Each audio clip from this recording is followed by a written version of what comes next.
Going to do it. Blue Jays open a 9-game trip that starts in Cleveland. That doesn't mean the fun takes a day off.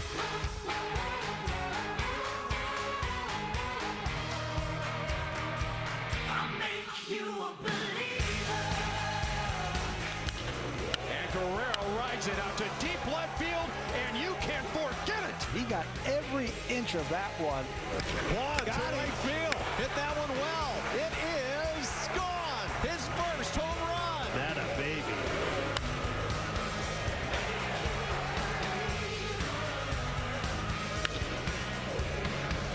Make you a believer. Kirk drives one out to deep left field, and he got his first of the season. Alejandro has it for dinner. What you wanna be.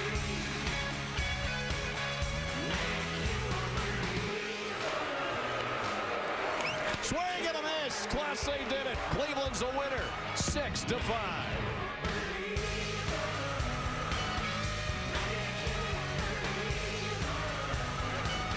Why has Kevin Gausman been so successful this year? I just feel confident. He rings up another one. Swing and a miss. Got him with the splitter. 40 strikeouts and no walks. Make it 41. Reaching back for 97. I feel like we've had a chance to win just about every day, and so we got to feel good about that.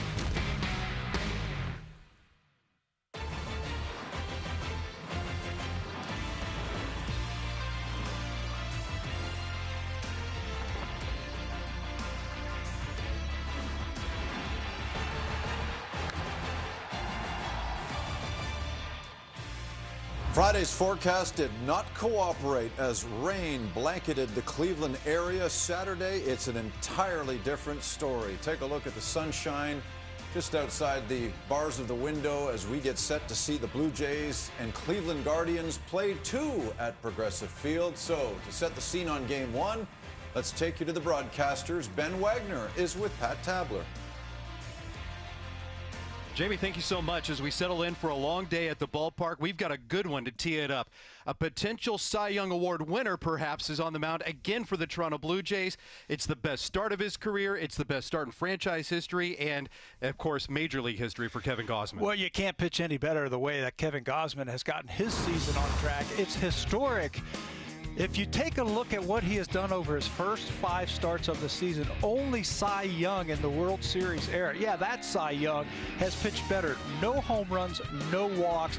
Take a look at all the strikeouts for Kevin Gausman, 41 of them through his first 5, and he's doing it because he throws a lot of strikes. 75% strike rate, which is one of the best in baseball, among the best in first pitch strike percentage. When you do that, you can start opening up that strike zone just a little bit more and throw that devastating splitter, which he does. He gets a lot of chases of that pitch outside the strike zone. And I'll tell you what, the Blue Jays, they can't be more happy than what they have seen through the first 5 starts this year, Ben, from Kevin Gausman. If you love pitching, you're going to love Game 1 today. Shane Bieber will throw for Cleveland with that wipeout slider. And then, of course, Kevin Gausman on the mound. Jamie? All right, gentlemen, and then Ross Stripling goes in Game 2 against Tristan McKenzie. A lot of people are asking, as we bring in Shai Davidi and Ben Nicholson-Smith, Teoscar Hernandez has been activated, but he's not in the lineup for Game 1. Why is that the case? Well, Jamie, Blue Jays weren't going to throw him into 18 innings in his first game back off the injured list.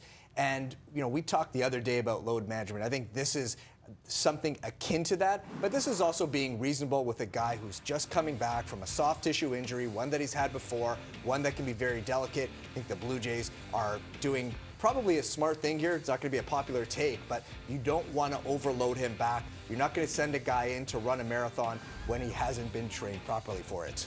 Well, yeah, they are being reasonable. There's no doubt about that, Shai. I think at the same time, man, it has got to be tempting to get Teoscar Hernandez into that lineup when you know how good he can be, you know the impact that he can make in the course of a long season, in the course of one game. So we'll see if he's potentially available to pinch hit. Sounds like that's unlikely, but some rest. In the meantime, the Jays lineup just not as good. That is true. Today we present the 28th and 29th game of the season. 14 of the ones played so far have been decided by 1 run. So stand by and buckle up because this guy is oh so good. He hasn't walked a soul so far this year. He'll get the start against Cleveland on Sportsnet 1 next.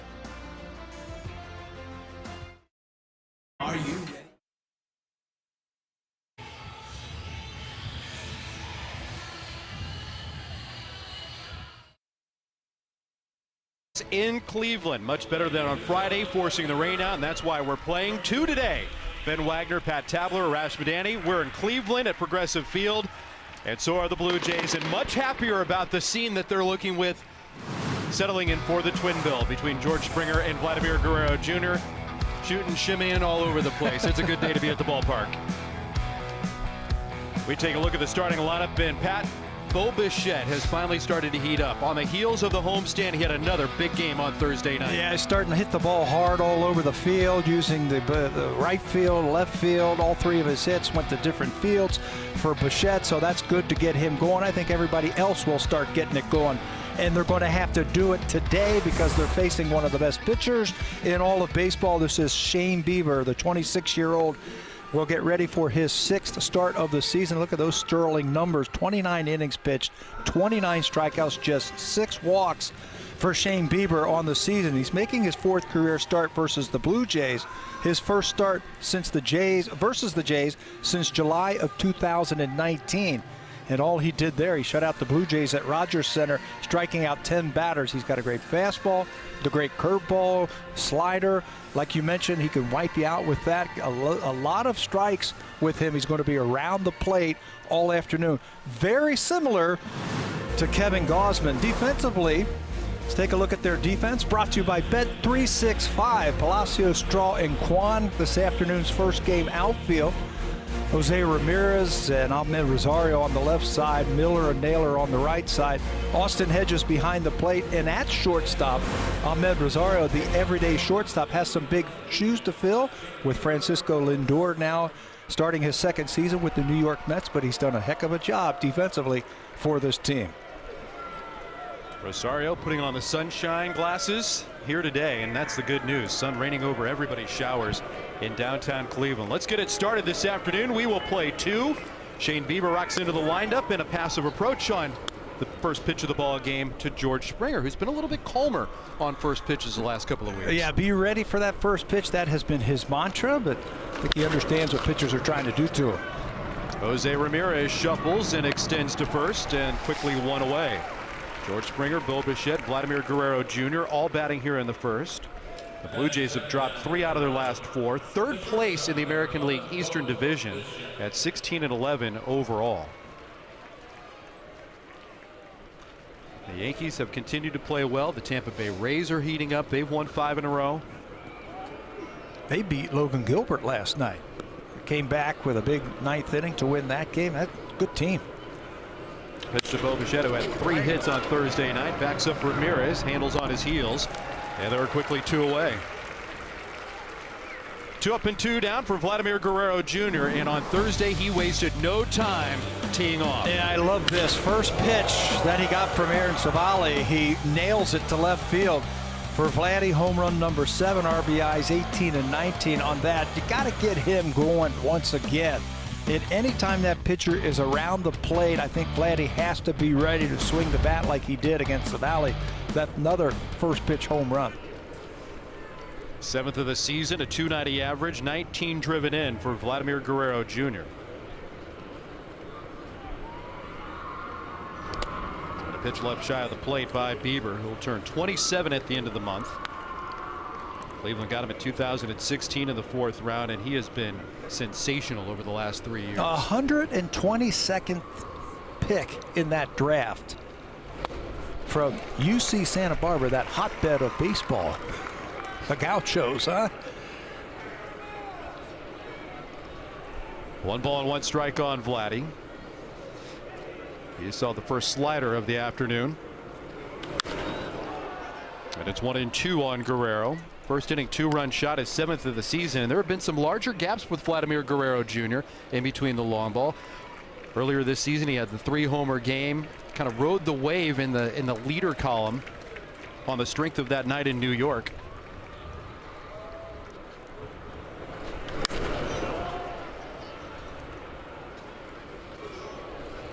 A little bit different look from the right-hander with Cleveland this season, Tabby. He's not throwing the curveball as much. And talking to some people around the Guardians, it's the fastball command that everything builds off of Shane Bieber. It just hasn't been in sync. Maybe that accelerated spring training is a product of that. I think that had something to do with it, and the 3 months that he missed last year with the shoulder problems had something to do with that. But he is normally pinpoint control. We're not complaining about him. He's only had 6 walks this season, but he's not throwing as hard as he has in the past. His fastball is about 91 miles an hour, 92. It's usually about 2 or 3 more ticks higher. But I think he's just building his strength back up. Guerrero gets the call, and the count moves to 3-2. That slider has been dubbed elite. Bieber goes with a fastball and just missed the edge. Everything is away to Vladdy. They're going to try and pitch away from his power. The home run that we just showed you, they actually wanted that ball down and away, and Savali missed his spot. It was up and in. And that's where Guerrero likes it, in where he can pull it. Teams have been staying away from his power. A little floater, shallow and right, angling over. Miller makes the scooping grab. Comes to a slide as the Blue Jays are retired. 1, 2, 3. Settle back and enjoy this one. Kevin Gausman's headed to the hill next. .365. The speedster Miles Straw up top, and Stephen Kwan, who's having quite the homestand. He got his first couple of hits in the big leagues just a few weeks ago, but he's added now a walk-off base hit in the doubleheader against the Padres, and his first major league home run came against the Blue Jays on Thursday. An inside fastball from Jose Barrios, and he did miss it. That tied up that ball game. Game the Jays would eventually lose. Trying to get back on track today with Kevin Gausman, as Gausman makes his sixth start of the season. Picked up his 2nd win of the year his last time out on May the 1st. That was versus Houston. 7 innings of 2-run ball against that very good hitting team. In that game, he got a lot of swings and misses, 22 of them against Houston.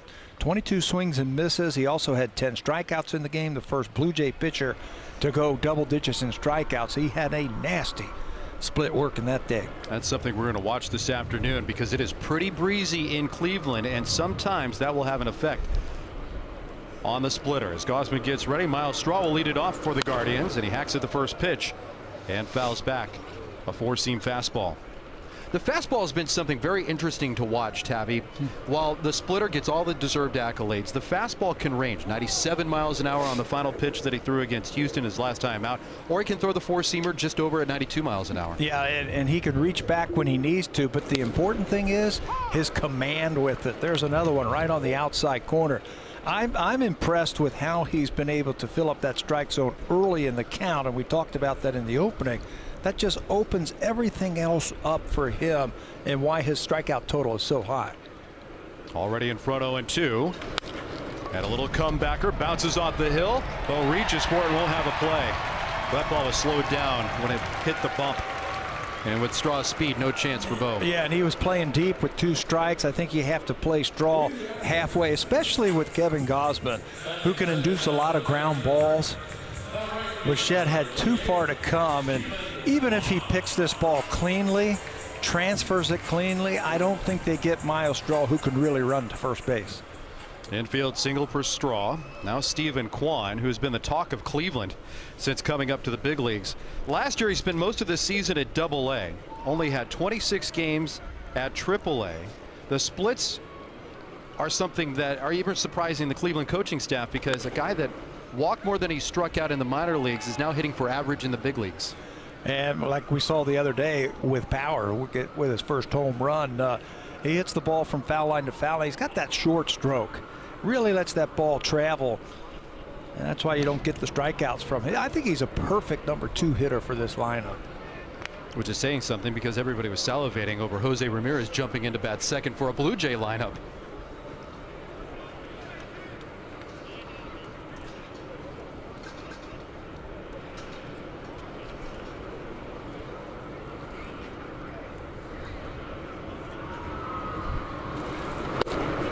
A strike to Kwan.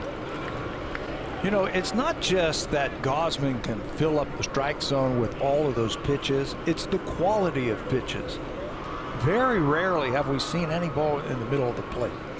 Everything is on the edges, up and down, in and out, with all of his pitches. Runner from first is going. Pitch taken high. Collins with the throw to second in time to get the out. The first time this season Miles Straw has been caught stealing.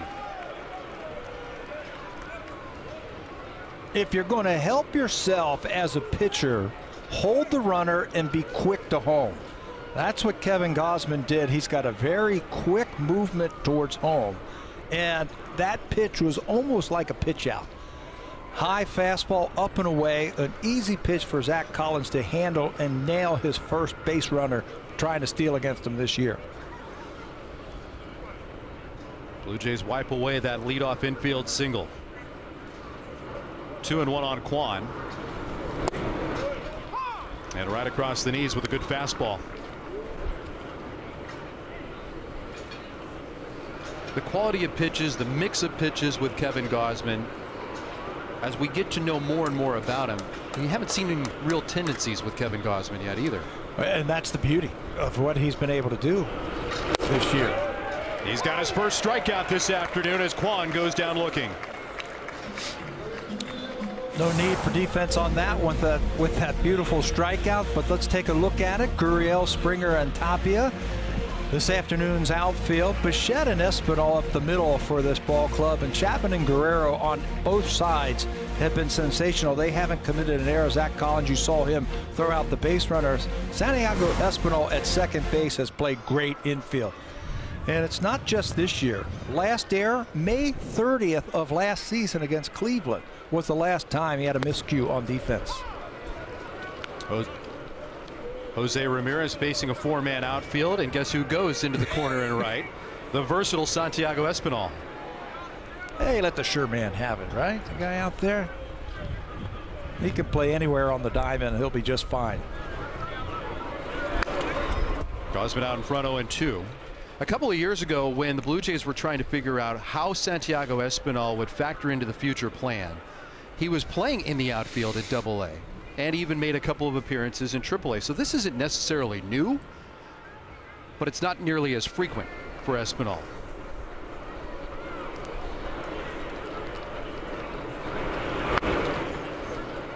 One ball and two strikes on Jose Ramirez. What a strong start to the season for him. A .315 batting average, 7 home runs, and just any opportunity that he's got to drive in a batter, he can do it. 29 RBIs.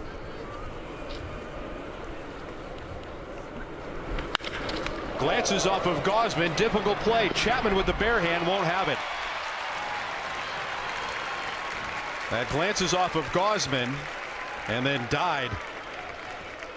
Yeah, a little defensive when he let go of that baseball because it was hit so hard right back at him.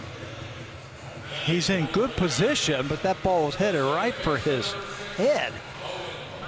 And a defensive deflects it. And unfortunately deflects it just behind the pitching mound. No chance for Chapman to come over and barehand it. A couple of infield hits now for the Guardians. Two-out base runner here in the first for Owen Miller, out of the lineup on Thursday night. Remember, the Blue Jays and Guardians were washed out on Friday. Miller, another strong average in the middle of this lineup. A couple of home runs, 8 driven in. For Cleveland, this is not a lineup that features a lot of pop. They could go and play all fields, though, and that's why you see some of the strong batting average. I think it's all about approach. And the approach at the plate from the Guardians hitters is that of, I'm going to call it old school, that they use all fields. They can hit from foul line to foul line. We saw it maybe 3 or 4 times against Barrios the other day where the lefties just reached out and just poked the ball the other way. I think they understand who they are, what their limitations are, what they can and can't do, and they can't hit home runs. I asked Charlie Montoyo about that yesterday, if he was surprised about the approach that he saw from Cleveland. He said, I'm surprised because you don't see that in Major League Baseball right now.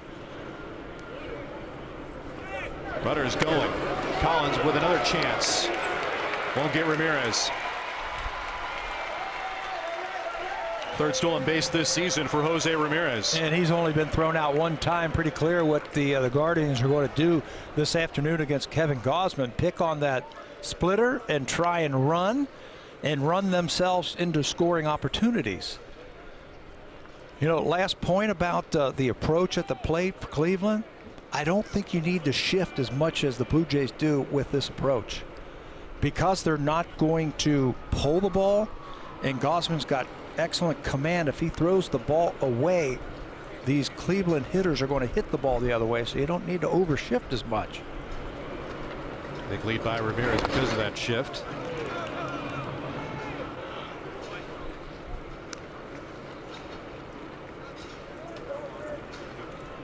It is a breezy day here in Cleveland. The Guardians were out earlier hitting fly balls with fungos trying to get a gauge on this, and look how shallow the Blue Jays are playing.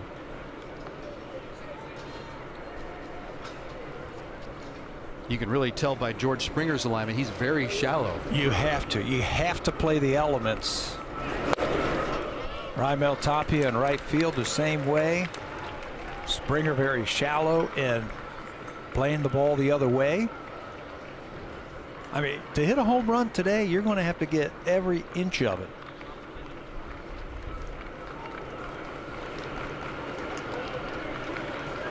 Runner at second, the 3-2. Swing and a miss. Miller down on strikes, a pair of punch-outs for Kevin Gausman as he opens his afternoon with a scoreless frame.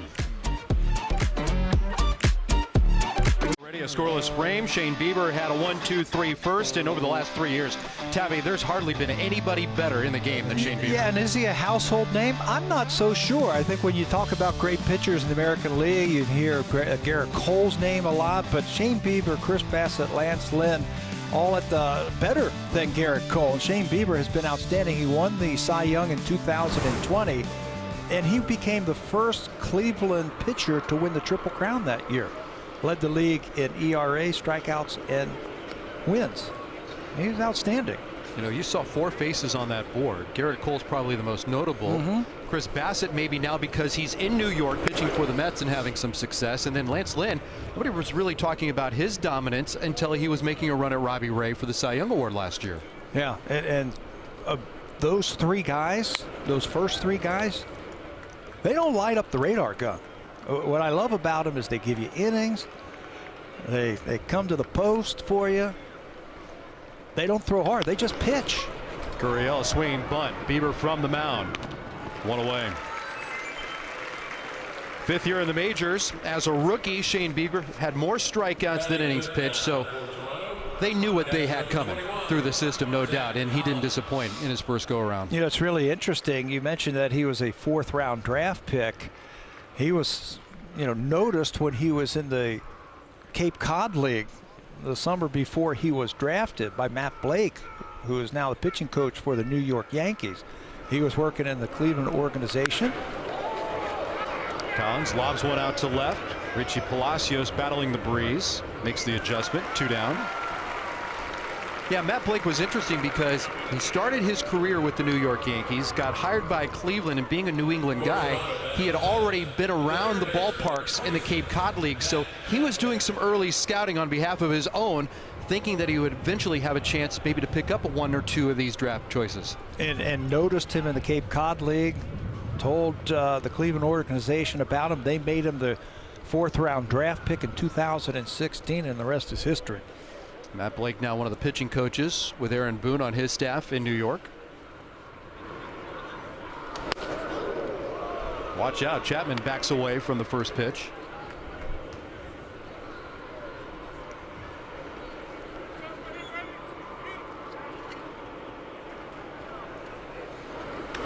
Chapman with a liner towards the line. Kwan on the run, reaches out, and it's over his head. Chapman digging for second. He'll stroll in standing with a 2-out double. The Blue Jays' first hit of the afternoon. You know, on a day like today, I think that has to be the approach. Keep the ball out of the air. If you're going to get it into the outfield, get that line drive stroke out.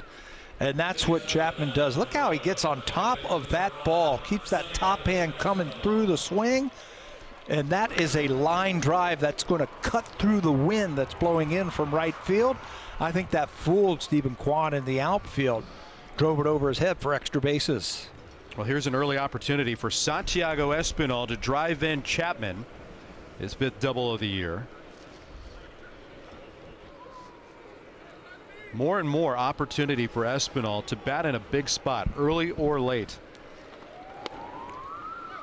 And this is one of the spots, Ben, where the Blue Jays really struggled in Game 1 in this series. Just 1 for 10 with runners in scoring position. I mentioned that to Charlie Montoyo this morning when I went by his office, and he says, you know, our guys are going to start hitting. I just know they are. They've got to keep the pressure off of themselves, and all they have to do is just stay within themselves and don't try and do too much. Maybe not an impact in Game 1, but Game 2 we might see the impact with Teoscar Hernandez returning to the lineup.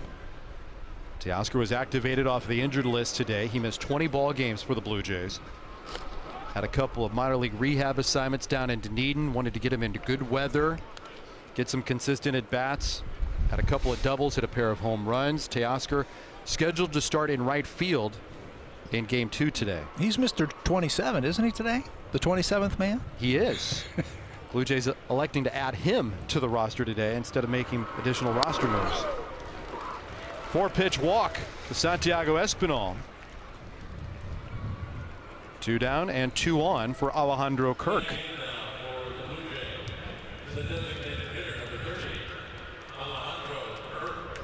Alejandro got his first extra base hit during the homestand and his first home run on Thursday night. He's DHing today.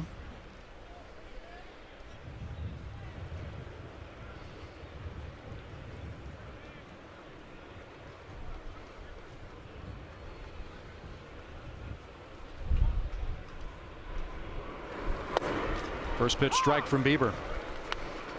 Did you get the sense that he didn't want to pitch to Espinal? Here's a guy who's had 6 walks all season long and not even close. 4 wide ones. Like he wanted no part of Espinal. And you got another contact guy right behind him in Alejandro Kirk, who for me is starting to swing the bat a lot better recently than he did at the beginning of the season. Espinal has come through in the clutch moments. Had a couple of big RBI doubles earlier in the season. They work around Espinal, who gets a big lead at first. To pitch to Kirk. 2 balls and a strike on Alejandro. His timing's been better at the plate. He's been catching the ball out in front. He has the ability to go the other way. The other night he caught that hanging slider, caught it out front for that first homer.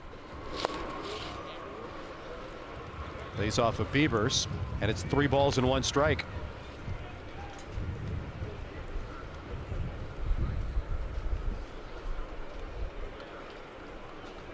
Bieber loves pounding the strike zone.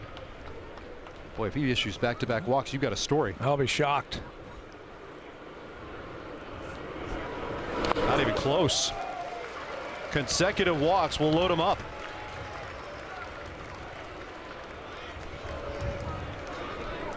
I'll get the attention of Austin Hedges. This is a pretty good mound visit.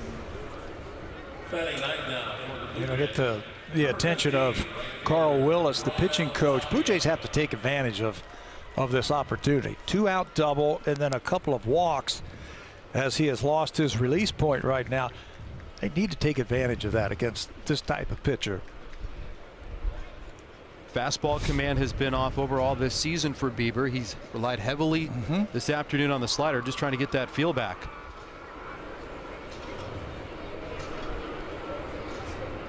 Raimel Tapia lays off the first pitch, and another miss from Bieber.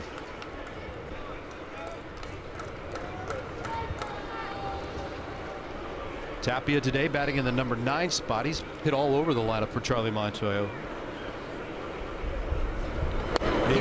He's come up in big situations so far early in this season. Had a big game in Boston with a home run. Now has a chance to get the Blue Jays out on top early. Big chance against Bieber. And it's 1-2 on Tapia. early this season, the Blue Jays thought that he would be the perfect complement to the outfield depth. Expected Teoscar Hernandez, George Springer, Lourdes Gurriel Jr. to be out there every day. They're obviously surprised that he has had to play this much time with the amount of games that Teoscar has, but he hasn't been overmatched. He's played all 3 positions. Just battles to stay alive. Yeah, and his calling card is making contact too. When the Blue Jays traded for him, it was about he makes a lot of contact, not a lot of strikeout in his game, puts the ball in play. They could use that right now. A little soft single to left field would look really nice. There's Teoscar Hernandez. He'll be active and in the lineup coming up in game 2. Tapia rolls it away foul.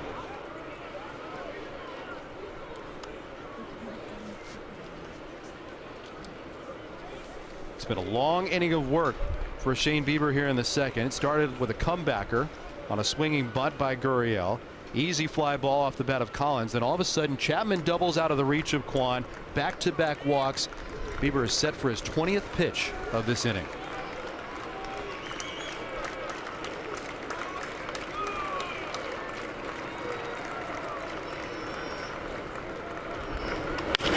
And Tapia sinks it into left down for a base hit.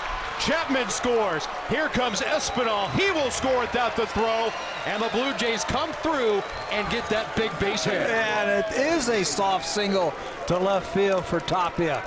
Fighting off that pitch from Bieber, his best pitch. So you figured he was going to try and stay on it long enough. Drops it in front of the left fielder Palacios. A good read from Budzinski, the third base coach, to send that runner. There's Raimel fighting that ball off. The soft single gives Espinal a chance to come around. They're going to run on that left arm, that left fielder's arm. That was not a very good throw or an attempt. So Blue Jays pick up a couple of big runs after 2 were out. 2-zip Toronto back to the top, and Springer rockets one towards Palacios, and that'll clear his cap. Bounce off the wall. Tapia's flying around the bases. He'll get waved. He'll come in to score, and it's 3-0 Blue Jays. Tapia scores, and it's 4-zip.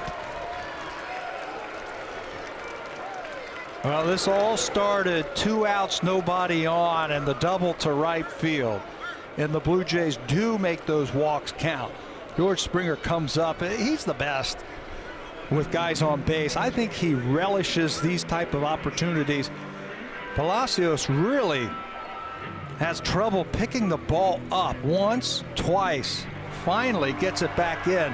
Kirk's going to score. That is going to allow Tapia to circle the bases.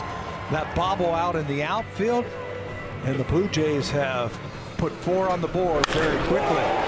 Here's Tapia running with 2 outs. The play's right in front of him. He sees that that ball is bobbled by the left fielder, picks up his third base coach, and scores without a throw. You know, we've seen a different approach leading off ball games from George Springer. That doesn't mean he's going to take a strike in his second at bat. He hopped all over that first pitch. Good at bat. I mean, he sensed that he was struggling. Picked on the first strike that he saw. Fastball over on Bo Bichette. It's been a long second inning for Bieber. The Blue Jays taking advantage of those walks. A 2-run base hit by Tapia, a 2-run double by Springer, and a 4-0 lead.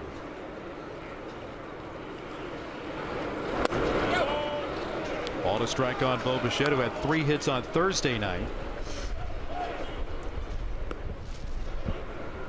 Bo bounced out to third, his first time up.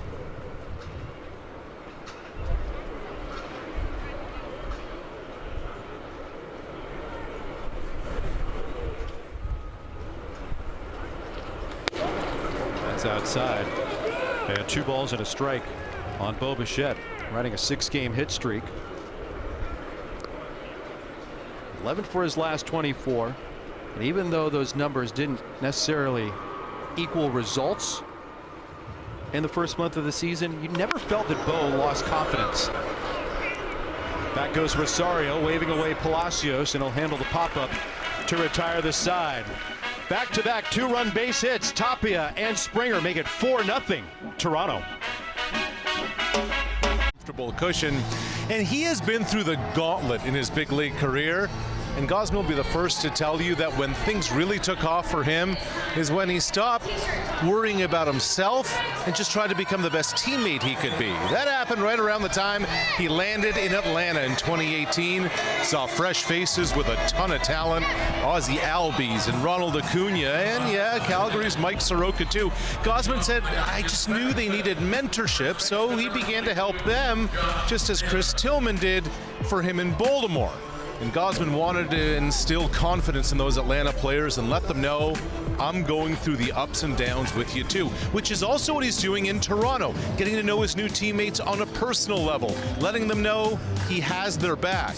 And if a guy wants to have a late night chat on the road over a cold one in the hotel, Gausman's door is open to them. Ben, Gausman told me, I want guys to be comfortable coming to talk to me.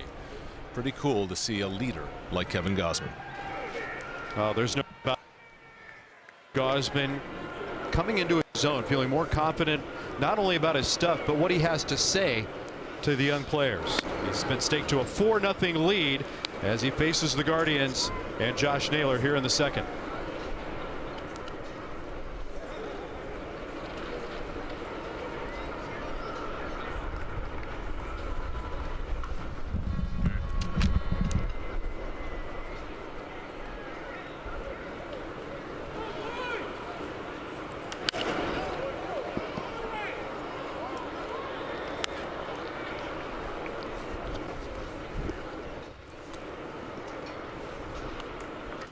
Naylor from Mississauga, Ontario.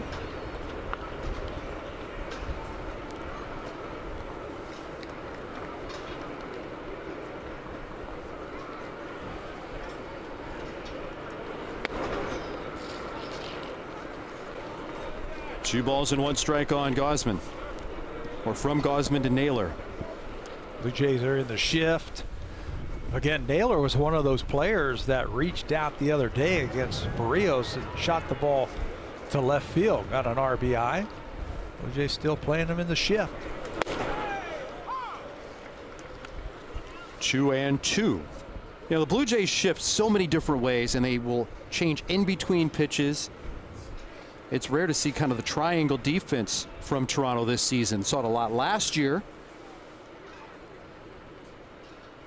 He tried twice to hit the ball the other way in that other game. If you remember that, Chapman made a great play. And that was Josh Naylor that he took a base hit away, and then Naylor got one by him for a couple of runs late in that game.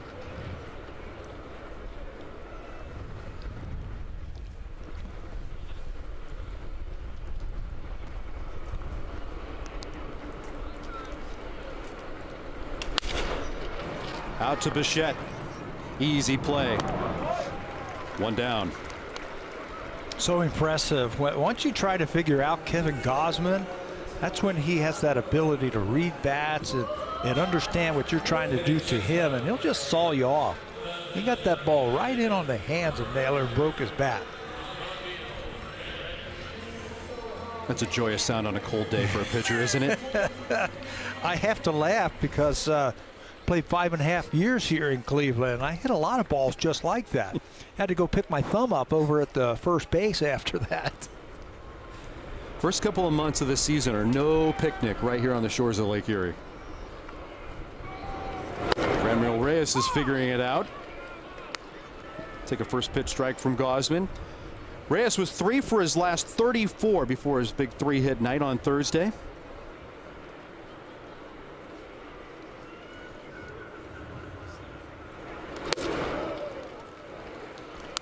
No balls and 2 strikes.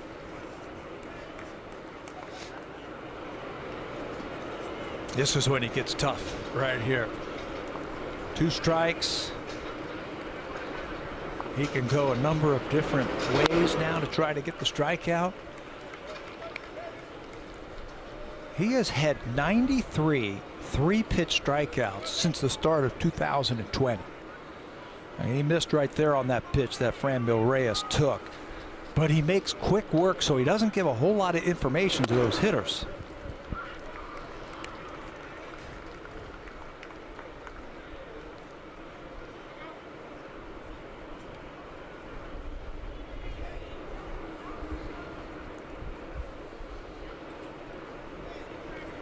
Two and two on Reyes. Did he go? Did not go. Oh, so close. Zach Collins thought he went. Yes, I think everybody in the Blue Jay dugout thought that Reyes went. You be the judge. I don't think he did on that replay. I thought he held up.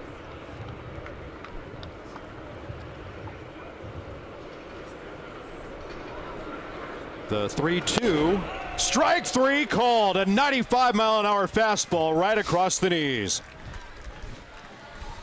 And that's what I mean about his ability to read bats, and I'll throw the fastball by you. How about the fastball up, the splitter down? So you're chasing up and down in the strike zone all afternoon long against Gausman. But it's not just that. It's frontwards and backwards. Here comes the fastball, and note the difference of speeds between the fastball and the splitter, 10 miles an hour. So you're chasing that ball around the strike zone, but you're out in front or you're behind also. That's what makes him so tough. He really crossed up Franmil Reyes with that last strikeout. The streak continues. 3 strikeouts today. Has not issued a walk all season long. Behind on Ahmed Rosario. You know, it's just tantalizing. Once you start to figure him out, or you think you have figured him out, Reyes thought he was going to get that devastating splitter, and Gausman outsmarted him that time. Out to right. Tapia. Springer going back in the alley. Fighting the sun. Springer hauls in. Out number 3. Perfect work by Gausman again. Blue Jays in front early on in Cleveland. Day. Artists, games, prizes, a lot of fun happening on the concourse around Rogers Center. And even after the ball game, you can run the bases just like the pros for kids 14 and under. Visit BlueJays.com/tickets and join us for Junior Jays Sundays. A couple of youngsters mowing down in the seats here in Cleveland. That'll warm you up, huh? It's nice. Nice warm pretzel on a cold day. Get in the sun. That's the key. That's the key. Get in the sun. Big difference on a breezy day as Vladimir Guerrero Jr. opens up the 3rd inning. Took a big hack at the Bieber pitch. Gurriel and Zach Collins set to follow. All 4 runs for Toronto in the 2nd. Blue Jays take advantage of a couple of walks by Mel Tapia and George Springer with back-to-back 2 RBI base hits.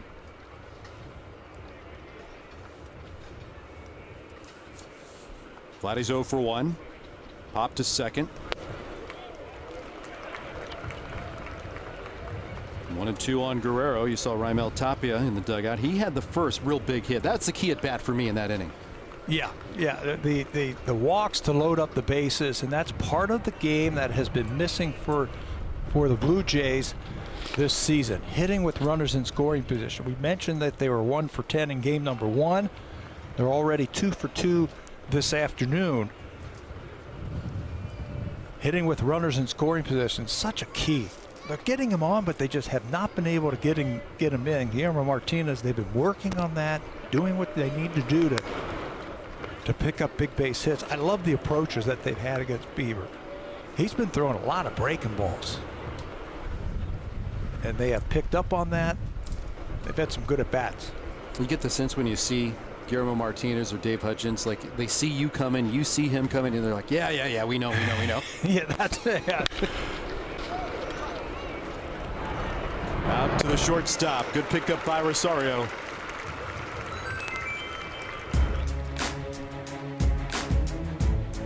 No mortgage needed for all these homers. TD, proud fan and official bank of the Toronto Blue Jays. With Pat Tabler and Arash Madani, I'm Ben Wagner. We're in Cleveland. Set for a twin build today after the Friday night rainout. Oh, man. just like to pick on us with that good stuff rolling off the line, don't they? They know we're going to be here all afternoon long, and we won't be eating either. No. We'll be thinking about eating. We'll be, after watching that, that's where I'm thinking. Send a call downstairs. Guerrero bounces out. Lourdes Gurriel Jr. had a swinging bunt that Bieber handled from the mound in his first trip in.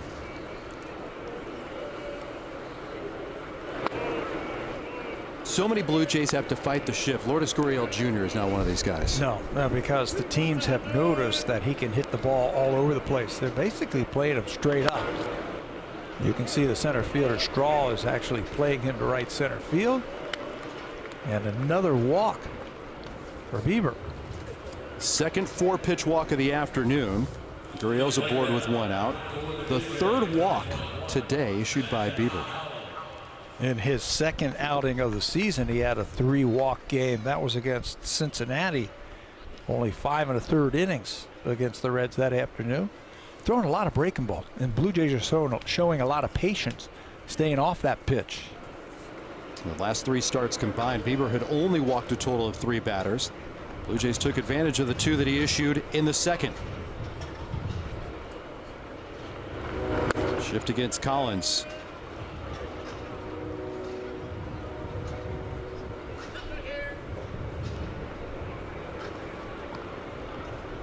This is every day for Zach Collins. He sees a shift. Gurriel never.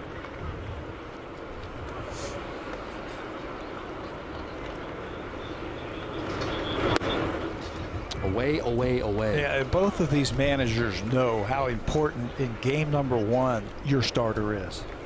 Get me deep into the ball game so I don't burn out my bullpen early on in game 1. I still have another game after this one. Kevin Gausman is cruising right now. Shane Bieber is struggling the last 2 innings with his command. Short lead by Gurriel. Collins the opposite way. Circled by Palacios. Difficult play. Backs him into the warning track where he hauls it in. We mentioned that the wind is really blowing from right field into the third base dugout across the field, and that wind took that ball. That looked like a fly ball to straightaway left field, and the wind blew it into the left field corner. 2 down with Bieber trying to work around the walk. Here's Matt Chapman, who started the 2nd inning rally for the Blue Jays. You mentioned the starting pitching, Tabby, and I asked Charlie Montoyo earlier this morning. I said, did you have to decide between what a pitcher wants or what you want game 1 versus game 2? Because Ross Stripling's a guy Blue Jays aren't going to ask to get 5 or 6 innings worth of work out of. That is a great point. You get your number 1 or your 1A starting and get you deep into the bullpen. You save your bullpen for game number 2. Usually it goes to the veteran. You know, you give the veteran the choice. Hey, do you want game 1 or game 2? You let him do that, but I think that's the right call right here. You give Gausman the call in game 1. Get him into the 7th or 8th inning. And then you've got pretty much your whole staff in the second game. Good look at Gausman. Just hanging out with a 4-0 lead.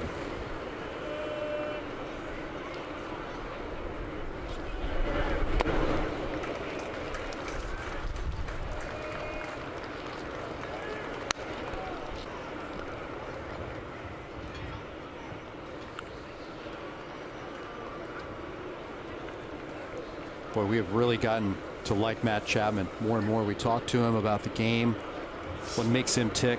Of course, you know the caliber and you've seen the highlight reel, but you appreciate his athleticism overall more than what you did only seeing him in those couple of series against the Oakland Athletics. What a play by Ramirez. Sets up and throws to third. That's a Matt Chapman-esque play against Matt Chapman.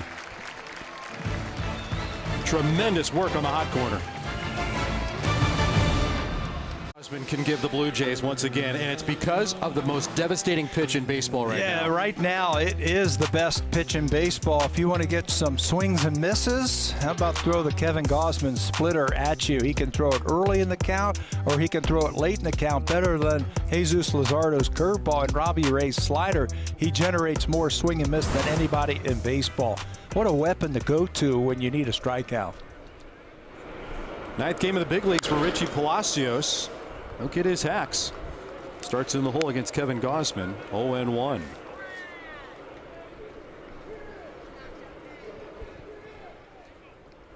Came up from AAA Columbus, where his numbers really weren't that strong. More opportunity and timing. Get some outfield depth. Rolls it out to Espinal. And quickly one away. Well, we've seen pretty much the mix out of Kevin Gausman, which is no surprise. One time through the order. Yeah, it's impressive. That at bat against Franmil Reyes, I think, tells it all about Gausman, how aware he is at the plate and what hitters are trying to do to him. He and Zach Collins have really worked well together. Watch how quickly he gets the sign and how well they work together, staying in a good rhythm. I was talking with Zach Collins earlier this morning. I said, all right, you've got these interesting conditions. It's kind of cold. Will that affect the split? He says, I have no idea. We're going to find out. I'm more concerned about the wind.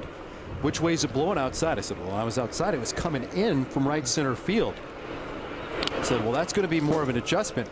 I like when a split pitcher or a knuckleball pitcher have the wind blowing at them. That's right. Because that's going to make the ball dance a little bit more. That's right. P. Walker was saying the same thing this morning. They weren't really sure with the wind at his back what that's going to do to a splitter.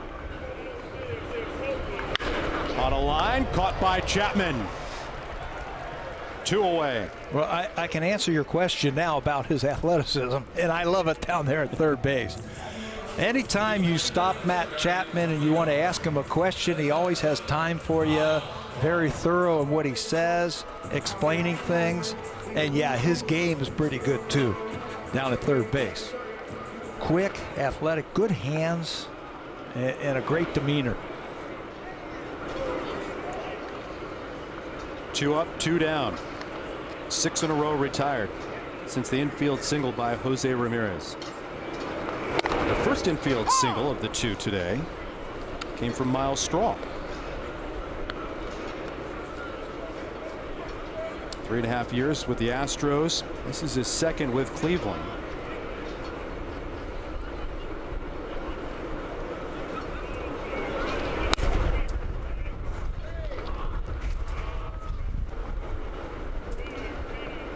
And a real nice pickup, I think, by Cleveland. They gave him an opportunity. They weren't really sure if he was going to be an everyday player in Houston. They took a chance on him. They put him in the outfield every day, and he's really come through for them. I remember last year when we faced them, he had a really good series against the Blue Jays at Rogers Center. That's 2 organizations that swap some outfielders because Jake Marisnick's no longer in Houston. George Springer, you knew, would leave for free agency. That was what they were thinking a couple of years ago, at least. Springer eventually obviously signs with the Blue Jays. And he dumps a base hit near the line and right. Tapia was shaded over near that way.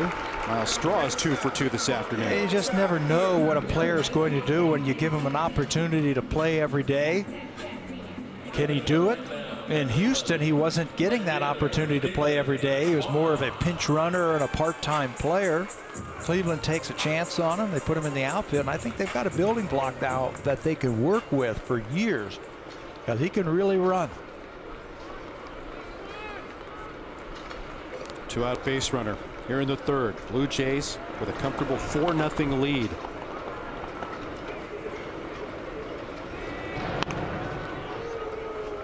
And right as you were saying that, he can run. Guess who checks in on the lead? Yeah, he's already, well, he got caught stealing his first time this season that he has got caught stealing. 6 out of 7 successful attempts for Miles Straw.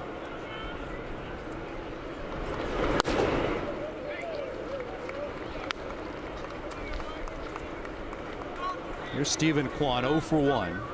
His 20th game this season. He's been everywhere. Sometimes aggressive, sometimes will work the walk. We mentioned in the minor leagues last season, more walks than strikeouts. Straw is going, and the pitch is lined out of play. That's a little old school play right there from Terry Francona. Yeah, you start the runner guessing he's going to throw the splitter. He got thrown out on a fastball up and away that was almost like a pitch out that Zach Collins was able to get him. That time a little bit better job. He picked on the splitter, got a huge jump over at first base.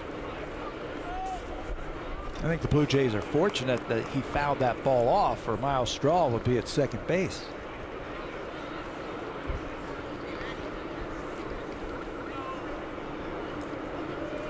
He's going again. Collins won't make a throw after a little bit of a juggle.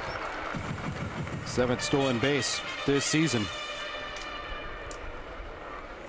Tabby, what's the read? You've got a young guy, left-handed batter in the box like that. You think, or do you know in the moment how good your teammate's jump is away from first? Yeah, you know. You can have a real good feel of what he is doing. And Kwon looks like the kind of guy who's not afraid to hit with 2 strikes.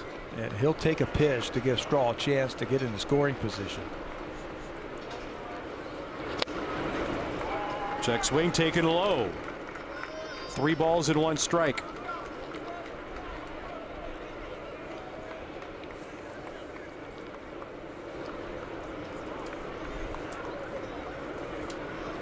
Got to throw him a fastball here, don't you? Got to keep the streak going. I think so. I think you got to challenge him right here. Hope he hits one right at somebody, because I don't want to walk him and face that on deck hitter. Against the shift, Bo reaches out, can't get it. Straw speeds around third. He'll come in to score on an RBI base hit from Stephen Kwon. You know, Ben, this is exactly what I was talking about overshifting against this team, the Cleveland Guardians. They take what the pitcher gives you better than any team that the Blue Jays have faced this year. You throw them a pitch away like Gausman did, you're just going to hit it right in the ground. This should be a ground ball right to the shortstop, but because they're overshifting, it makes its way into the outfield. The stolen base pays off. I think the Blue Jays are going to see that they're going to have to make adjustments to these adjustments, as Gausman can't believe that that ball found its way into the outfield. That looks at it all like, well, I was supposed to do that. Yeah, he made it. He made a good pitch, but I think the Blue Jays are going to have to go back to the drawing board and say, you know what, we're going to have to play this team a little bit more straight up. Just from what we saw the last game, there was a lot of pitches that were away that were served the other way. It's not a powerful lineup, but it's certain that average has been building for Cleveland after they kind of figured out who they were going to be this season. Yeah, and it doesn't take long to sit here and watch their approach at the plate, and you change your defense accordingly.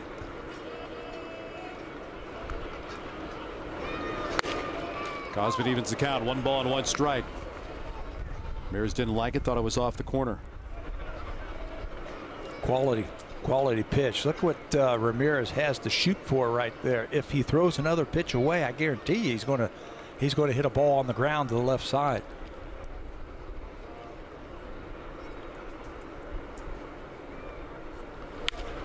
He's trying.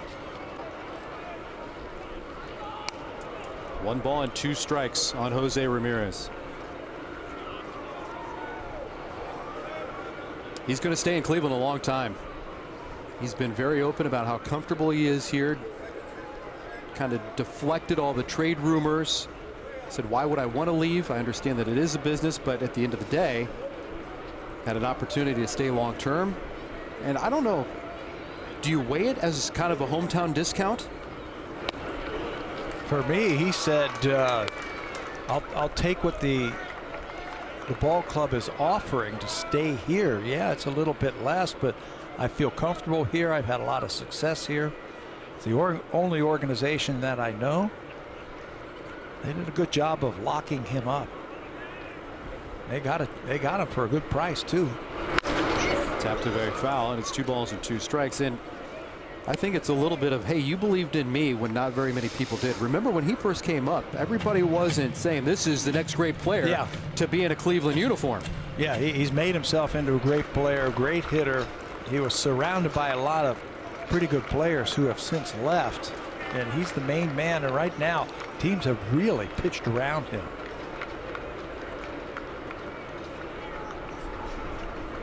2-2 from Gausman.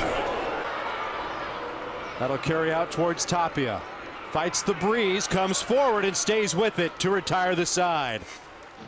Gausman limits the damage, only touch for a run.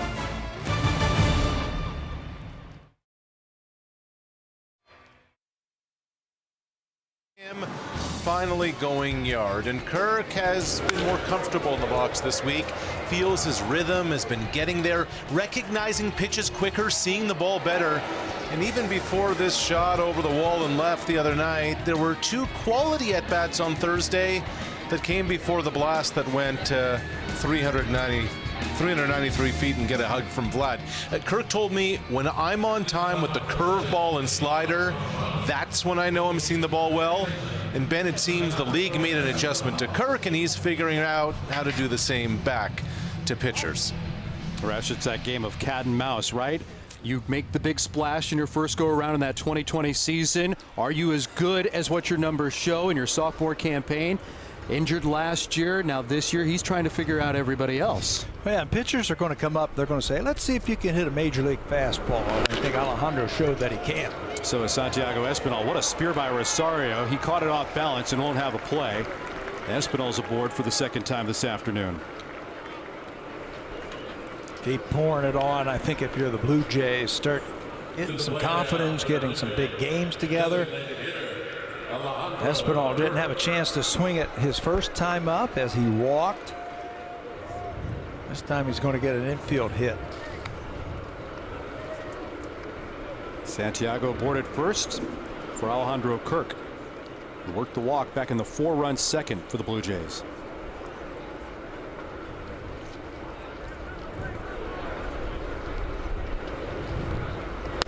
You know, Alejandro put a lot of pressure on himself too, to communicate with the pitchers, handle a brand new pitching staff, guys that he had never seen before, not even been able to catch in the minor leagues. And that takes time. It takes time, and it takes a lot of work. He missed a lot of development last year with that injury. Remember, that was early in the season, and he missed a lot of time with the injury to his hip last year. Time that he could have used to, you know, produce and to get acclimated to the big leagues. Almost a full 3 months with that hip flexor injury. That's development time as a young player. Landed on the injured list just over a year ago and didn't return until July 20th. And those are difficult for catchers to come back for. Anything in the lower obliques or those hip flexors, we're learning just how long it takes with Danny Jansen. Yeah, we've seen Jano on this trip. It looks like he's getting close to going out.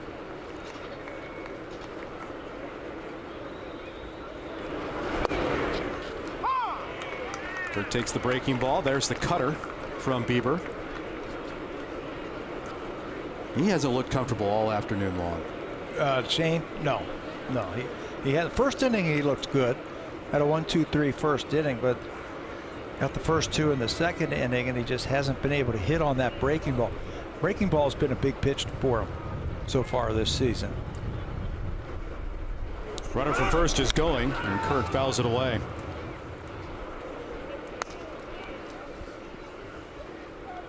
Second year in the big leagues, Shane Bieber won 15 ball games, struck out 259, posted a 328 earned run average. A lot of innings, a lot of work, and a lot of success for Bieber. And he even got some Cy Young Award consideration, but that was the runaway year between Justin Verlander and Garrett Cole. Yeah. They were the 1-2 punch in Houston, and they got the majority of the votes and all the attention. And the household names are going to get all of that, but he followed that up in 2020. Again, this shortened season, but he made 12 starts in that 60-game season, had 122 punch-outs. Runners going again, open gate on the right side, a base hit. Espinal can take third. Boy, what a beautiful thing that was, to sit where we are sitting and to watch that play develop. The Guardians are playing him into shift. There's a giganto hole on the right side. Perfect pitch to do this. Kirk cuts his swing down, makes contact, just serve the ball over there like he does. The runner takes off, and he can trot over to third base. Blue Jays now have him on the corners. And that's a thing of beauty. You are looking at one of the best sliders in the game, and Alejandro Kirk slowed it all down. Raimel Tapia came through big for the Blue Jays back in the second. Opposite field, 2-run single.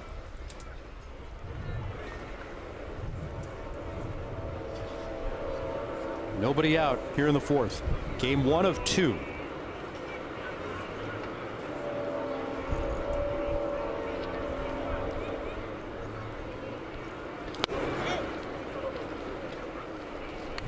This is playing right into the hand of Raimel Tapia. Fall behind and challenge him. Lefties have had their problems against Shane Bieber this year. Lefties coming into this game just a 103 average against Bieber. But it was a lefty, Tapia, who came up, I think, so far today with the biggest base hit. That was clutch. Got Toronto on the board, 2-0, and then immediately Bieber said, I've got to throw strikes. I can't be messing around. And then George Springer drilled one.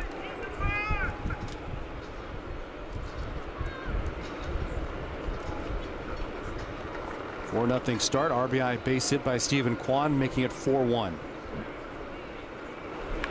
And Tapia lifts one out to right. Kwan got twisted up, fell down, recovers. It got into his glove, but it's down for a base hit. Here comes Espinal. He will score. Everybody had to play that safe. There were no outs in the inning, and all of a sudden it ends up in the glove of Kwan. I'll tell you what, that was an interesting play. Kwan showed resilience staying with that. Watch Kirk. He thinks this is over his head. Kwan stumbles, has it in his glove, drops it. If he comes up with that, he would have been doubled over at first base. What a recovery. Look at that. It's in the glove and then it's out of the glove. It'll go as a base hit and an RBI for Tapia. But that could have been dangerous if he came up with that.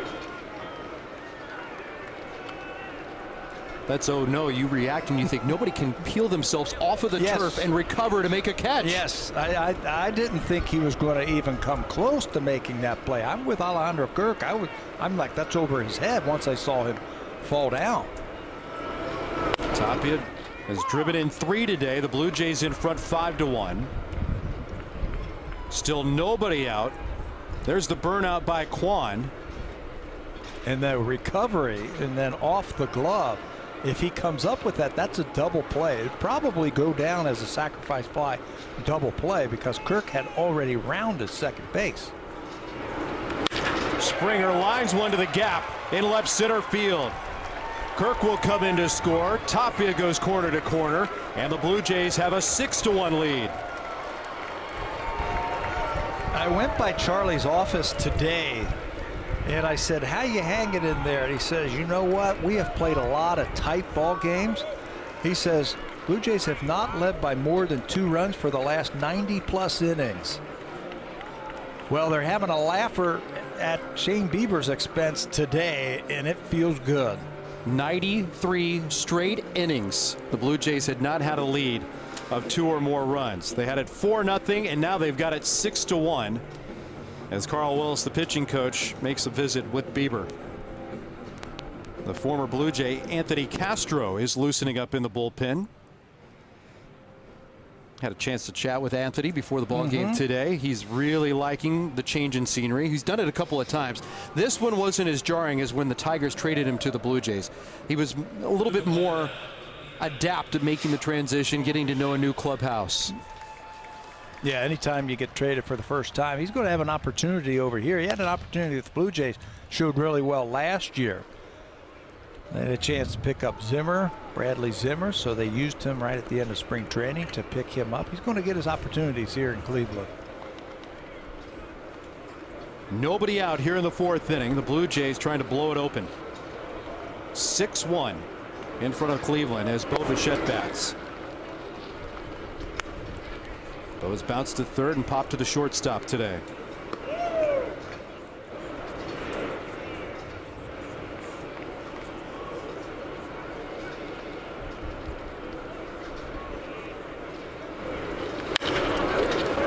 Towards the hole. Ramirez cuts Gets it off, takes a peek at the plate, throws to second, and the Guardians get one. The Blue Jays get one too as Tapia scores. Trading it out for a run. Interesting by Ramirez, the third baseman. It's like he wasn't really sure what he was going to do with that ball.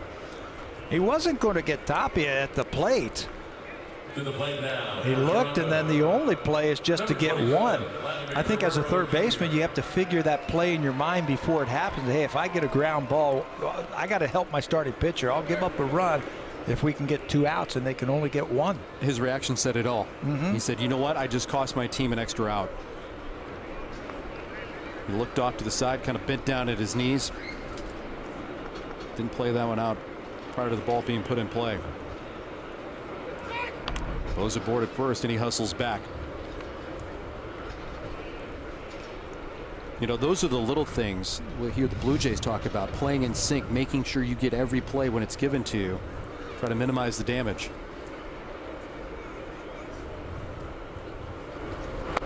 Vladdy takes a big rip. Well, where they are in the lineup also. I don't know if they could have turned that ball because Bo can run really well.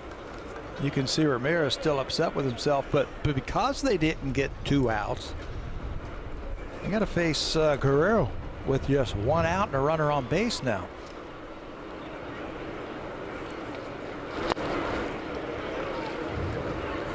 One ball and 1 strike on Vladdy.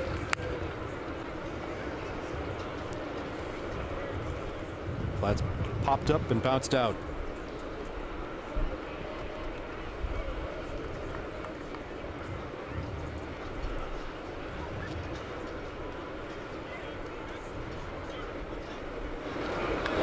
Guerrero towards the hole and through a base hit. Station to station for Bichette.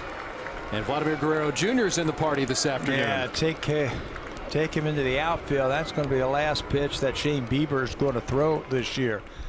He's got one of the largest decreases in strikeouts per 9 innings. No strikeouts today as Guerrero takes that breaking ball, shoots it into left field. And now Terry Francona, he didn't want to do it. He's got to go to his bullpen early. 3 runs here in the 4th for the Blue Jays. They've opened up a 7-1 lead in Cleveland. Game 2 tying the series at a game apiece. Game 3 goes tonight, 9:50 Eastern, 6:50 Pacific on Sportsnet and CBC. It is a sunny day this afternoon in Cleveland. Much better than what we had yesterday. Ben Wagner, Pat Tabler, Arash Madani is here as well. We love to play in the sunshine. Yeah, I wish we were in the sunshine, but yeah, a little bit better than yesterday, but we will take it. It's great, still a great ballpark after all these years. It's one of the oldest ballparks now in baseball. Hard to believe. It's unbelievable, and especially with the amount of weather changes that this outdoor facility has to go through, it still looks great. Former Blue Jay Anthony Castro has taken over. A snap throw on the back pick, trying to get Guerrero. They would have had him, but Naylor dropped the ball. Yes, Hedges picked up that Vladdy was roaming a little bit too far off of first base, and he threw a good ball down to first base, but Naylor dropped it right on the bag. If he picks it, all he has to do is leave his glove there, and Vladdy would have stepped on it.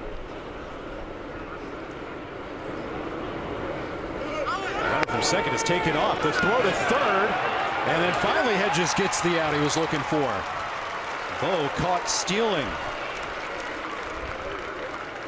Bo comes away grimacing in pain. Did he get stepped on? That's what I'm wondering. It had to be a perfect throw from Austin Hedges.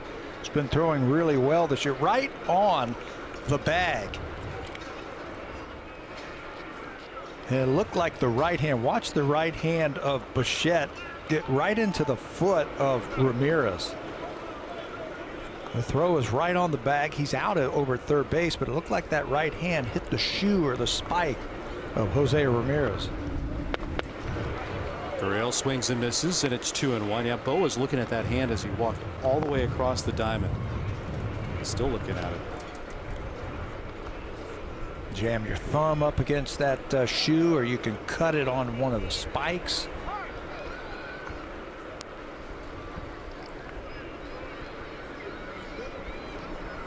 Sixth ball game for Anthony Castro. Blue Jays are very familiar with his fastball slider combination.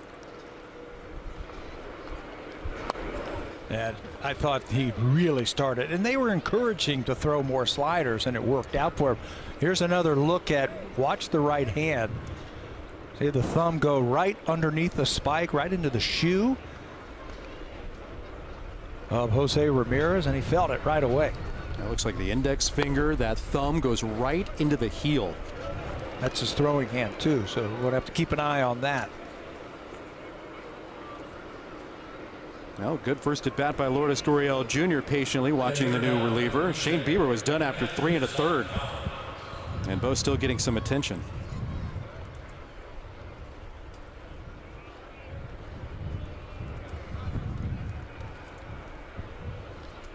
What is it with fingers and spikes this year for the Blue Jays? Vladdy got spiked by Aaron Hicks in New York a few weeks back.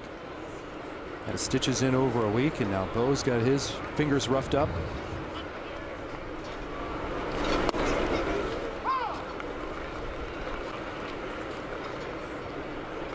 Two on, 2 out, and the Blue Jays in front 7-1 here in the 4th inning.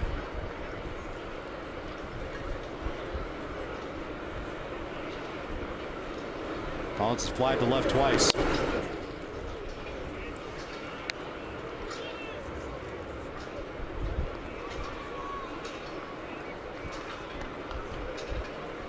This plays right into the Blue Jays' hands with what Cleveland had to do early.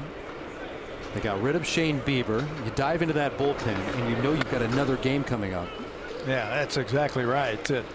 Managers, when they start days like today, knowing that you've got to find at least 18 innings worth of pitching, you want that starter in game 1 to get you deep, deep, deep so you can save some of those arms. Castro was the 27th man who was added. So he's the first one out of that pen today. The Blue Jays are one of 6 postponements forced to find a doubleheader. There was weather affecting Major League Baseball from Chicago all the way as far south as Cincinnati, all the way as far east as Philadelphia and New York. 6 postponements yesterday. I think Baltimore got banged too, didn't they? They did. Royals and Orioles were washed. Cubs couldn't get started on the north side against the Dodgers. Pirates and Reds were washed out. The Mets in Philadelphia and the Yankees hosting the Rangers.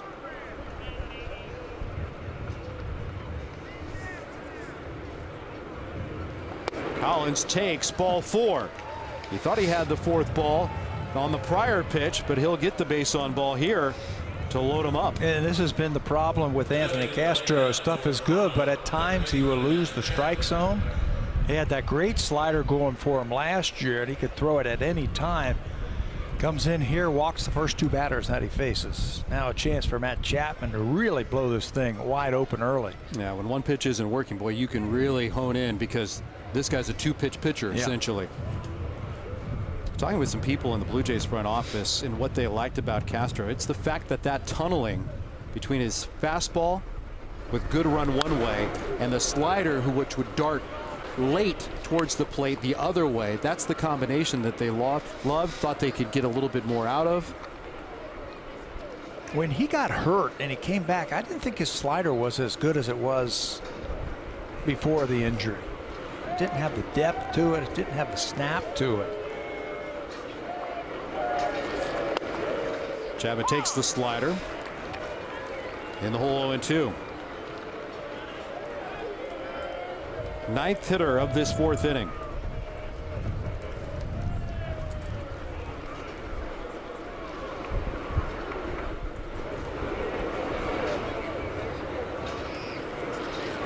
And Chapman tips it into the glove. The Blue Jays got him loaded. They can't score in this opportunity, but they will come away with 3. And a big day for Raimel Tapia. He got the scoring started, and he added to it with his base hit here in the 4th. Pitch by pitch, breaking news, player updates, stat leaderboards, and so much more while you track your Blue Jays, no matter if they're at home or on the road. Use the MLB app today. Well, Shane Bieber wasn't so great. Kevin Gausman just continues to do what Kevin Gausman has done since his first pitch as a Blue Jay. And the numbers are ridiculous. 44 strikeouts to this point in the season. And yes, that is not a typo. A goose egg in the walk column. 3 more punch outs today, and I think he's dealing with the wind. You can see how it's really blowing around out there for him. Not sure, we'll have to ask after the game if that is affecting his stuff. So far today, he's thrown up just 1 run on 4 hits, but dealing with the wind also today. And on cold days like today, the grip on that split. Yeah, that was my big question to Zach Collins, whether or not the baseballs, when they get cold, they usually have a little slickness to them. Would that affect the way that it kind of tumbles away? Because the fork that Kevin Gausman holds his split with is pretty substantial. There's a little bit of debris out in front of the plate. That's why Hedges backed away so quickly. Well, you watch him constantly lick his fingers to try to get some kind of moisture and some kind of grip on his pitches. Owen Miller, Josh Naylor, Franmil Reyes. 4, 5, and 6 coming to the plate against Gausman as he works here in the 4th. The Blue Jays have had some long at bats. 8 men came to the plate in the 2nd. 9 men came to the plate in the 4th. And another strikeout for Kevin Gausman as he gets rid of Owen Miller. Yeah, that's the old downer right there. It doesn't have the depth that we have seen in the past, but he's throwing it over for strikes. Straight down. And he's dealing with the wind, and the wind is at his back. So we're not really sure how that's affecting his grip and his pitches. So far, so good. You know, I wonder if it takes a couple of innings for him to figure out how the splitter is going to play in the elements, but also one of the 2 different variations that he can use with his splitter. I was talking about the pitch with him, and he said, you know, I've got 2 different grips for the splitter. I've got the one that I want to drop on the point of the plate, and the other one that I feel like I can just flip over for a strike, and I'll just move my thumb one way or the other. Yeah, that's great points. He also throws the changeup. We've seen him do that and mix in the slider when he needs to. In the air towards Springer in center. Wynn grabs this one, stops Springer, moves him back. Well, he came up with the Baltimore Orioles, and Tabby, Kevin Gausman has gotten better and better and better as he's settled into Major League life. 4th pick and overall in the draft when he was picked in 2016, came to the big leagues, and the last 4 seasons has been a transformation. He has really turned into an outstanding pitcher. Look at the ERA, almost 6 in 2019. Each year he keeps dropping it down. Now it's at 2.2, and I think that's a lot of trial and error as a young player, trying to figure out who and what you are, what type of pitcher that you are. In Baltimore, it was sinker slider. Here, it's more high fastball splitter. Really found himself when he went to San Francisco and turned into one of the best in baseball. Yeah, and 2 balls and no strikes on Franmil Reyes.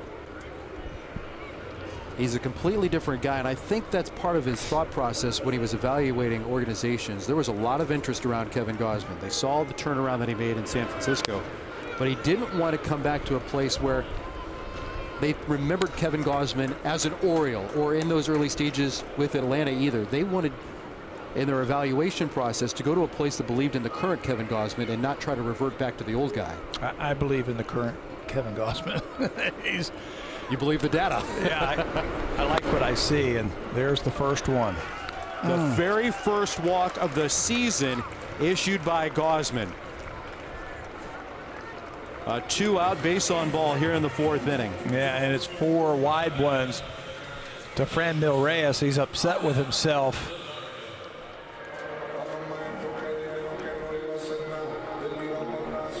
Two-out base on balls. I think it's Franmil Reyes who hasn't been swinging. I know he had 3 hits the other night, but a 44% strikeout rate for Franmil Reyes. Yeah, a lot of strikeouts, a lot of swing and miss. And Rosario gets a chance to bat here in this 4th inning. For Franmil Reyes, that's just his 4th walk of the season. I mean, this guy doesn't walk either.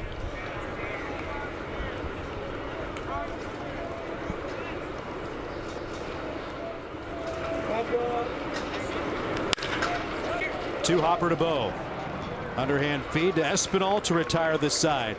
Well, you knew it would come to a close at some point. The very first walk of the season issued by Gausman, who's up 7-1, as we visit with Jamie Campbell. Turns in 2022, and it's guaranteed to be a toe-tapping good time at the Rogers Center. Come early for pregame performances on both days, and then on Friday, May 20th, the first 15,000 fans will receive a Blue Jays Army green hat. Visit BlueJays.com/tickets today. Santiago Espinal hops on the first pitch. 2 bouncer down to Ramirez, and there's quickly 1 away. How about what we just saw from Kevin Gausman? It's a 2-out walk. What's surprising, not the 2 outs, but the walk. The unbelievable streak of consecutive batters faced without issuing a walk comes to a close. Yeah, it ends to start the season. 136 batters faced before his first base on ball of the season to a guy who doesn't walk much. Franmil Reyes and 4 wide ones ends that streak, but what a streak and what a start it's been for Kevin Gausman this year. Well, you knew it was going to end it eventually. That's okay. Didn't think he could go 32 starts without walking anybody. But what's impressive is his quality of pitches, like we said, his ability to bounce back on 3-1, 3-2 pitches to keep that streak alive. Hey, go out and start a new one, right? Kirk backs away. 2 balls and 1 strike. When you talk to Kevin Gausman about early struggles or maybe something he's not happy with, or like one little minute thing so far this season is what he's nitpicking through. If you talk about the present year, almost has a reliever or a closer mentality, because you know what, he's just ho-hum, we'll go get him tomorrow, we'll go get him that next inning. Kirk with a lazy fly ball. Kwan fighting the wind, fighting the sun, racing forward, dives, and he did not make the catch. He trapped it. Yeah, he tried to sell it like he caught that, but first base umpire was all over that. That's Nate Tomlinson. Kwan is having problems with the wind. He didn't get a good read initially off the bat. Looked like he broke back and then had a long way to come. Again, it's howling in from right field, so you don't have to play as deep. Kirk hits it off the end of the bat. You can see breaks back, sees it, finds it, dives, and he says that he caught it. I'm not so sure about that. It hits the ground there. It's on the ground. Trying to sell that to the umpire. That's not happening. Alejandro is aboard. Here's the hottest bat in the lineup today. A 2-run base hit for Raimel Tapia in the 2nd inning, then singled, knocking home another run in the 4th. He's plated 2 of the 7 runs for the Blue Jays today. And Kwan is still kind of frustrated out in right field. It's too deep. You don't have to play that deep. How much is the sky factoring in today? It's a little bit of a high sky. Yeah, that's part of it also. But he broke back on that ball and then had to come in, and again the wind is just blowing straight in from right field. Anything up in the air is going to knock it down. 1-2 on Tapia. Shane Bieber with a short start today against the Blue Jays. 3 1/3, 7 runs, all of them earned. Didn't strike out a batter and walked 3. 71 pitches, 38 strikes. I'm more surprised about that strike to pitch count split as well. He's usually pounding the strike zone. Right on top of the bag. Naylor with a high throw, and the tag applied on Kirk. That'll be a double play to retire the side. Anthony Castro out of the bullpen faces the minimum in the top of the 5th. Then Nicholson Smith and Arden Zwelling will discuss how the Blue Jays might use Ross Stripling and Hyunjin Ryu going forward. Stream the episode on Spotify, Apple Podcast, or watch it on Sportsnet's YouTube channel. Good intel. Arden Zwelling is at the ballpark with us. Yes. We saw him. Talking with Ross Stripling and I think he may have something featured on Alek Manoah on Mother's Day tomorrow. Oh, that'll be nice. Yeah, big Very start nice. for Alek Manoah. You mentioned Hyun-Jin Ryu in there also. He threw today, right, in Buffalo? In Buffalo, went through 4 innings. Might get him on target for a start in Tampa when the Blue Jays visit there at the end of this road trip. Blue Jays will finish Mother's Day in this series in Cleveland, go to New York for a rare 2-game series against a division rival, and then off to Tampa to finish up the long road trip. A couple of off days next week, Monday, Thursday. Blue Jays had a much needed, in my opinion, off day yesterday with the rain out. Blue Jays in the midst of playing 20 consecutive games and 30 and 31 to open the season. You know, not so much for the physical part of an off day. I mean, it's early in the season, right? 1st of May, you're not going to get run down. But I think just mentally, everything that they have had to deal with this season, playing this many games, 30 and 31 days, just to get away from the ballpark kind of recharges the batteries a little bit. Richie Palacios working on Kevin Gausman, leading off the home 5th inning for Cleveland. 8-9-1 for the Guardians. They've had plenty of off days. They can't catch a break when it comes to the weather here in Cleveland. I think this is their 3rd doubleheader already this season.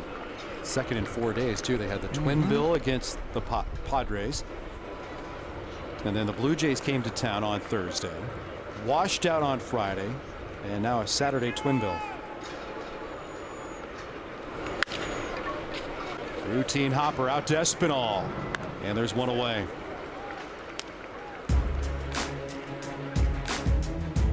Turn your yard into a grand slam during the Outdoor Living Sale, April 28th to May 18th. Only at Home Hardware and Building Centers. Here's how.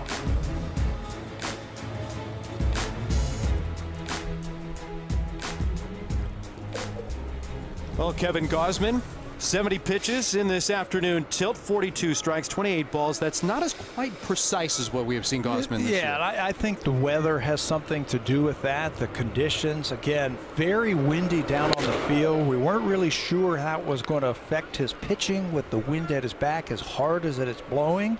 I think we've got our answer right now, and he's doing a heck of a job dealing with the elements. Having to figure it out. A little adversity. Issued his first walk after facing 136 batters. The 2-out walk back in the 4th inning. Didn't harm him at all. Med Rosario quickly tapped out. He's picking up his work here in the 5th. 7-1 Blue Jays lead. You know, I could take the heat. I could take the rain. I could take the snow. I've played in snow. But the wind, hated playing the game of baseball in the wind. It just feels like it's knocking you off balance all afternoon long. And it's always changing, right? As Hedges goes into the glove. So you never can really combat it one way every second of the day. Yeah, yeah. And a game that's all about timing. You're dealing with that. When you're getting ready to throw, the wind could come up. It can do things with the baseball. When you're trying to swing, if that wind is blowing right in your face, your eyes are always watering. I mean, there's all kind of things with that he deals with, and he's doing a heck of a job dealing with the elements. 5 strikeouts, 1 walk today for Kevin Gausman, trying to clear the 5th. One thing that I think has helped him is a 6-run lead. I think he can pound the strike zone a little bit more with that fastball, which it looks like he's doing a little bit more of this inning.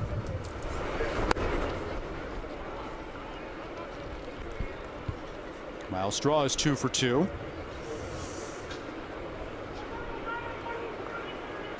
Tapped the plate for the lone Guardian run back in the 3rd.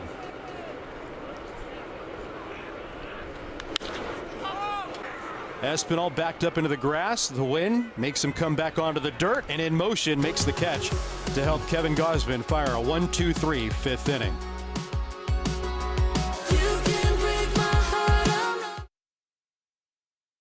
Only 24 years of age, but over the last 12 months, he has experienced a change in perspective with life and baseball. Naylor has realized every day in the game could be his last, and it all comes from the aftermath of what happened against Minnesota late last June. This horrific collision that led to a fracture and dislocation of the right ankle. It was a long rehab to get back, and Naylor missed most of last season.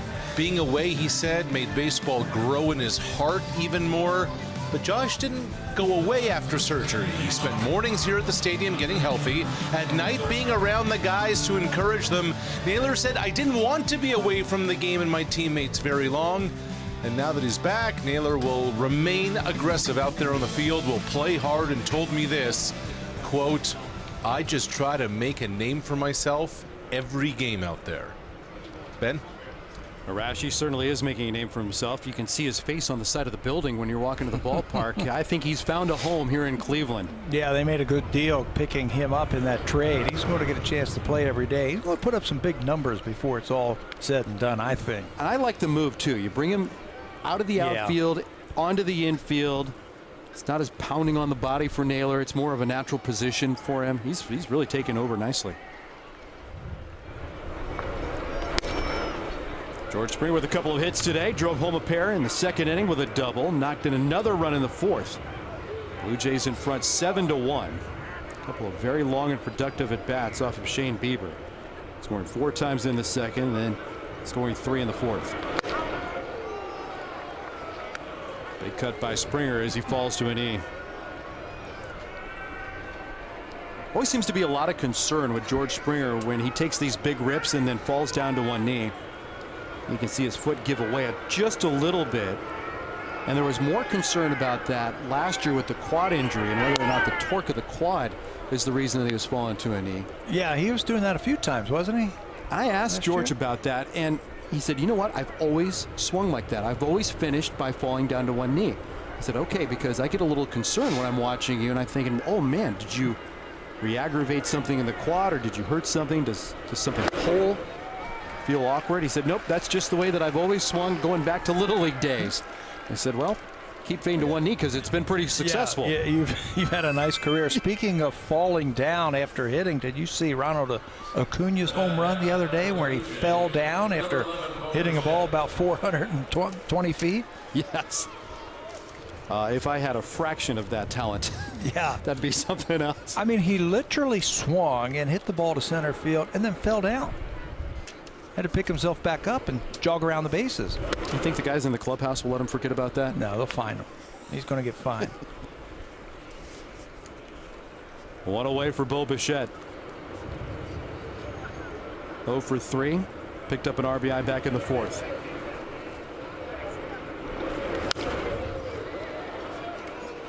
You know, Anthony Castro's been pressed into a situation he's not really used to. He's pseudo long man in this ball game as a 27th man. Yeah, Bieber getting knocked out in the fourth inning. Anthony finished off that fourth, threw a pretty good fifth, and here he is in the sixth inning. They need somebody to eat up these innings in game one.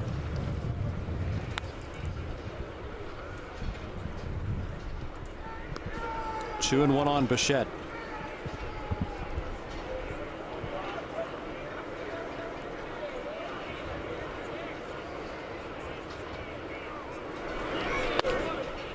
Behind 3 balls and a strike. You could tell Terry Francona and Carl Willis were talking about their next moves together in the dugout.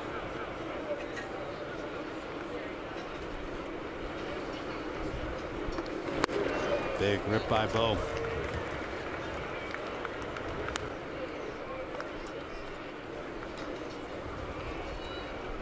He's asking Bo, this is nice to finally see the success.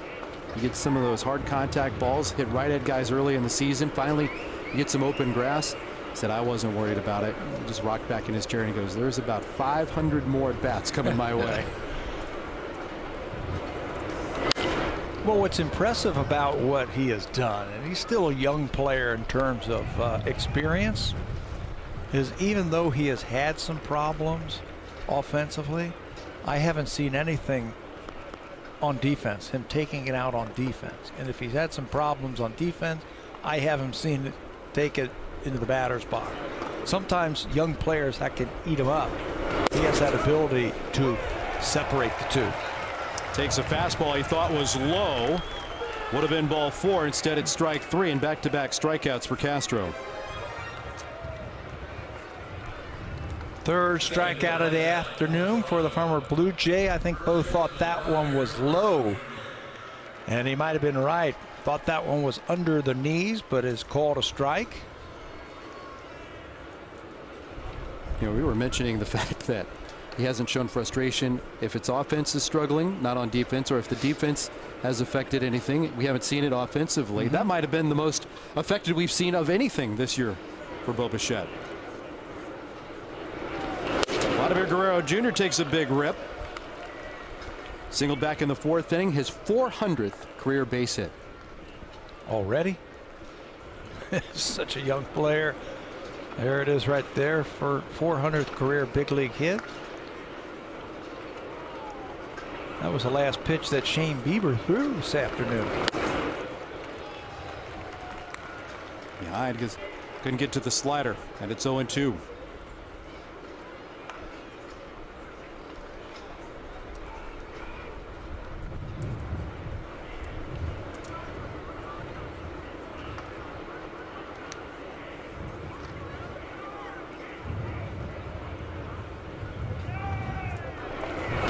Haven't seen the Blue Jays go down in order much today.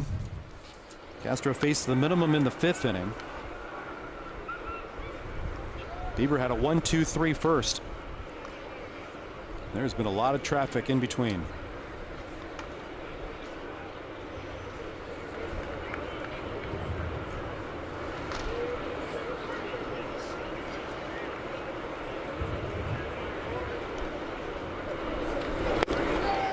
Down on strikes. A 1-2-3 strikeout, the side 6 for Anthony Castro against his former employer. Blue Jays lead 7-1. Your collection? Well, you can have it on Monday, May 16th. The first 15,000 fans will receive a Jose Barrios new blue replica jersey. Go to bluejays.com/tickets today to lock in your seats. The new blue. Since you've already got the road and the home, might as well add it to the collection.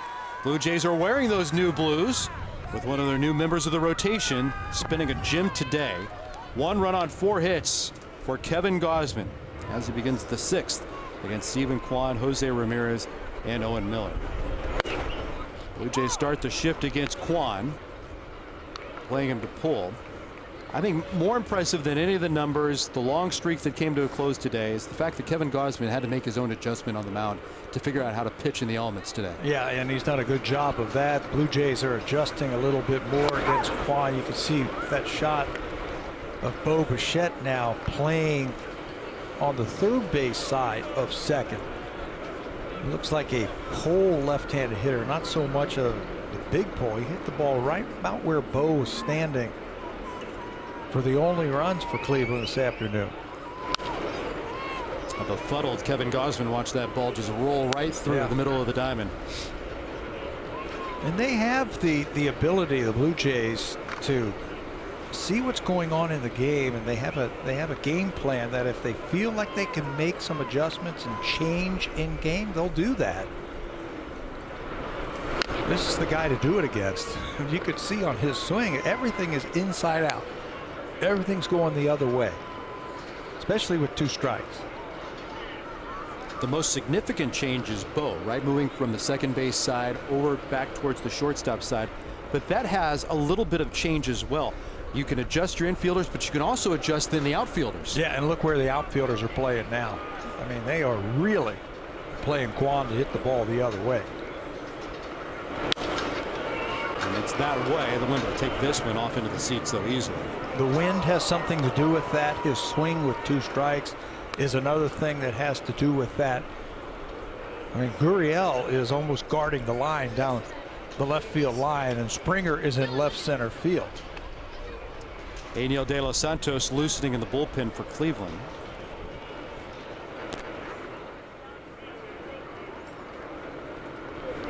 Anthony Castro providing some multiple inning of relief. Right to Bo. Picks it up between the wickets. Nice adjustment on the shift. There you go. That's exactly why you do that. Just pay attention and see what the hitter is trying to do. That is the exact same swing, exact same hit that he got the RBI single on. This time it's a 6-3, ground out to the shortstop. Get that first out. Easy way to face Jose Ramirez.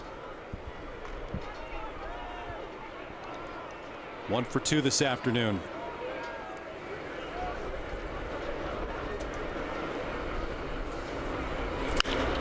And to one of the 4 outfielders, Gurriel angles off near the line. Quick work of Jose Ramirez. Yeah, that's where you want to face him. Nobody on base. You can mess with him then. You got your 4 outfielders. He's going to hit the ball in the air. Kevin Gausman has pretty much handled him tonight. Stepping in now for the Guardians. 2 down for Owen Miller.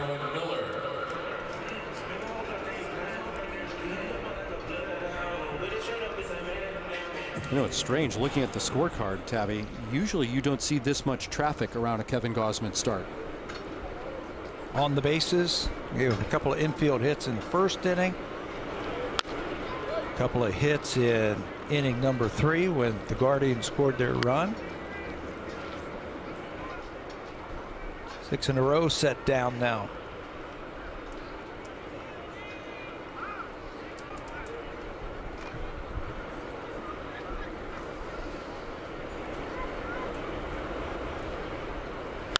Miller floats it towards the line and right and drops in a base hit. That's been kind of the day that Kevin Gausman has had to deal with. Nothing has been hit hard. Sure, there's been some open space found, but that's also the approach of Cleveland as we've witnessed the last couple of days. Yeah, hit the ball the other way. We mentioned the first inning 2 infield singles were not hit very hard. Straw hit a ball to right field for a hit. Kwan found the hole, and now this blooper to right field. But I like that with a 6-run lead, you can be a little bit more aggressive. Try to get deep into this game.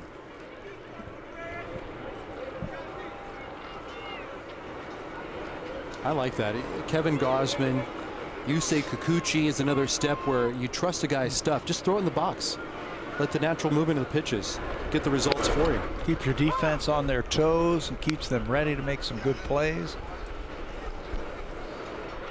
Heck, when the wind is blowing in as hard as it is today, hey, give me your best shot. You know, here's my fastball. Let's see how far you can hit it. Chances are it's not going out. It's like an extra glove behind him. 2-out base runner for the Guardians here in the 6th. Blue Jays with a 7-1 lead.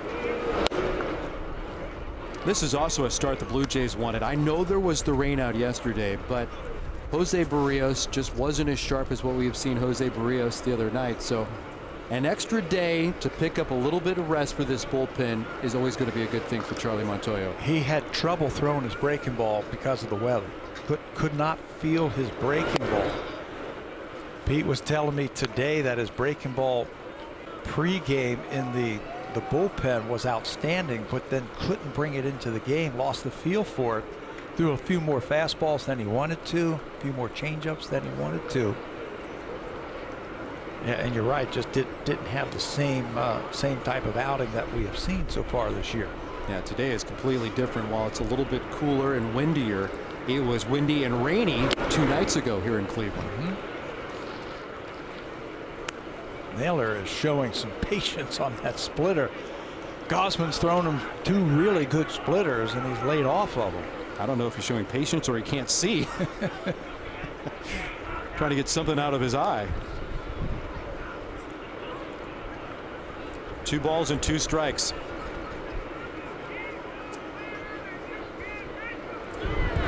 And he topped it. I'll bounce foul. Stays 2 balls and 2 strikes. Arash had that very, very good report on Josh Naylor earlier, and you know he's one of 3 players in his own family. Bo Naylor is also in the Guardians system, and we cannot forget about Miles, the pride of St. Joan of Arc, who's already committed to go to Texas Tech. Unless he gets drafted? Unless he gets drafted, that's always the case too.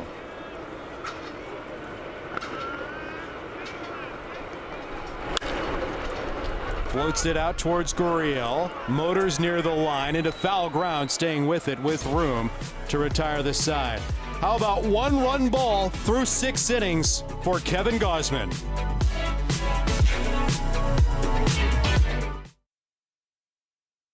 Seven Eastern on Sportsnet and CBC. Well, Shane Bieber had the start for the Guardians today, and he was not as sharp as we have seen him in the past. It was a pretty bumpy 3 1/3. Yeah, just could not throw his fastball over for strikes or his slider for strikes. Did not strike out a batter. Had a 1-2-3 first inning, retired the first 5, but then the whole thing collapsed in on him. 8 hits, 7 earned runs, his shortest outing of the season, 71 pitches. Anthony Castro came in, did a heck of a job to finish up that 4th through the 5th and 6th, and now the 3rd pitcher of the afternoon for the Cleveland Guardians, Angel De Los Santos. Started the season down in AAA, made his debut with Cleveland about 2 weeks ago. Pretty good numbers for him, just 4 2/3 innings. Fastball, slider, pretty decent fastball. He's got the best first pitch strike percentage of any reliever coming out of that bullpen, so the Blue Jays got to be ready early in the count. Lourdes Gurriel Jr., Zach Collins, and Matt Chapman meet of the order for Toronto with a 7-1 lead coming to the plate here to begin the 7th. With Pat Tabler, Rash Madani, I'm Ben Wagner. Blue Jays settling in for twin bill today. This is the first of 2. De Los Santos darts the first over for a called strike 1. De Los Santos broke into the big leagues first with the Philadelphia Phillies back in 2018. Split time between Philadelphia and Pittsburgh in 2021. And now his 6th appearance with Cleveland. Basically a 2-pitch pitcher. The fastball, you saw it at 96, and he could throw that slider about 30% of the time. It's got some good movement to it. Tough to barrel up this guy.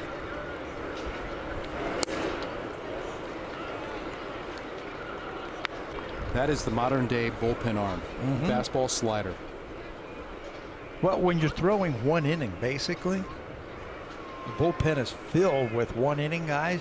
You can air it out for that 1 inning, and you'll have another day, but then you'll have a day off.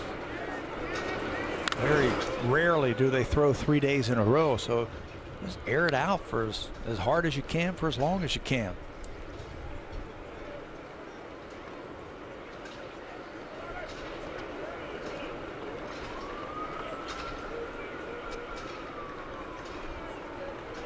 Fourth time up today for Lourdes. And a comebacker, worked a pair of walks. Stays alive with a foul ball, back out of play. 100 at bats even on the season for Lourdes Gurriel Jr. I still think the best is yet to come from him. Oh, for sure. Sure. I mean, he showed it last year, last 6-7 weeks of the season, where he drove in all those runs, made the adjustment at the plate. And that ball looked like it got Austin Hedges, the catcher. But yeah, I think good things are going to happen for Gurriel. This is about where hitters, right around 100 at bats, they start to like get the timing down. They start to feel like they're getting on the fastball a little bit more. They're getting on that slider, reading it a little bit more.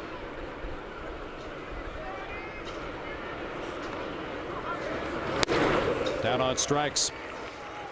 Gurriel retired to open the 7th. Stepping in now for Toronto, catcher Zach Collins. It's got to be a tough adjustment because you're fighting so much, including a lot of weather, if you're east of the Mississippi. Like the Blue Jays will have to go to New York, to Baltimore, have to play a lot in Cleveland over this 4-day stretch. You know, there's a lot going on as guys are trying to get comfortable. It's not like rolling out of bed and going to the backfields in spring training every day where it's in the mid-20s. The worst division to play in is the Central Division. And I'm just talking about April now, maybe half of May. Because if you stay in your division, you're playing in Detroit, in Chicago, in Cleveland, in Minnesota. I mean, brutal weathers, and none of them indoors. right? You're always dealing with the elements. How about going to Kansas City and the thunderstorms that pop up and roll through, sometimes days at a time with the wind? Been there, done that. I know you have. It is really tough to deal with it. And if you get off to a bad start in April and May, offensively, defensively, or if you're a pitcher, you know, it's easy to blame the weather, but it's really hard to play in those conditions day in and day out. Borderline pitch. Collins gets the call.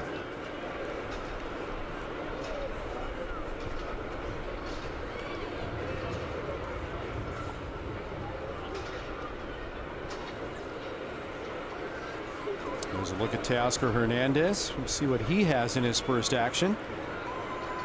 Charlie Montoya would like to avoid using him in game number 1. That's another thing that plays right into the plan here. 6-run lead. No pressure to have Teoscar get a pinch hit appearance, so you can roll him out, start him in the outfield. Talking with Teoscar today, he feels so great to be back. He was around the club a lot during his time on the injured list. I got a chunk of the home plate umpire. You're going to have to walk this one off. Teo was saying, you know, that he's going to just play in the one game. Trainers don't want him to overdo it his first day back. That'll set you a wake-up call right there. Foul tip right into the mask and the shoulder.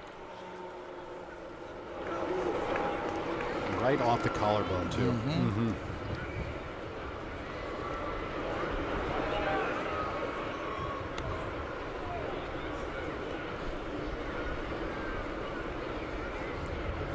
That's a tough assignment. We're talking about the players trying to get the rhythm and timing down and everything.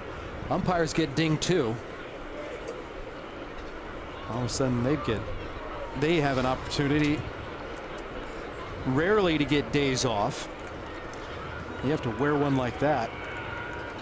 I think they're so cognizant of players or umpires getting the foul tip in the face, in the head area, of the problems that you can have with that. I like when they bring trainers out, talk to them, they go through a few tests right there to make sure that they're okay. I mean, in the past it was like, hey, let's go, game on. Right. And I like that the trainers are pretty aggressive in coming out to evaluate the umpires too. They should. Concussion protocols. Absolutely. They just know so much more about those head injuries now than they did 30 years ago.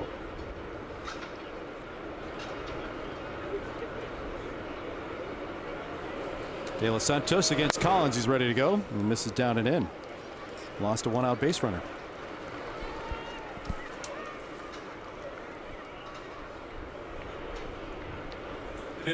Blue Jays might not be done scoring yet. Took advantage of a couple of walks back in the second inning. Hit their way through a 3-run fourth.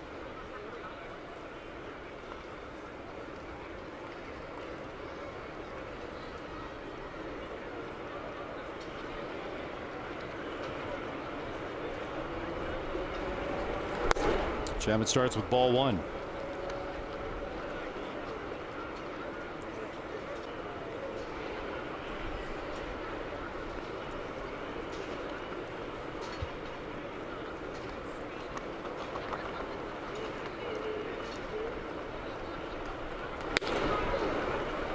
Two balls and a strike on Matt Chapman.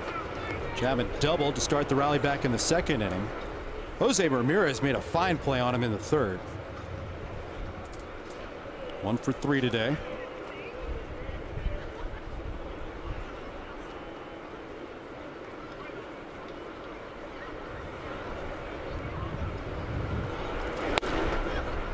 De Los Santos behind 3 balls and no strikes. Just missing with the heater. Yeah, he's not missing by much, but let's credit the Blue Jay batters laying off that pitch. They have walked 5 times this afternoon. Walks figuring in scoring some of their runs.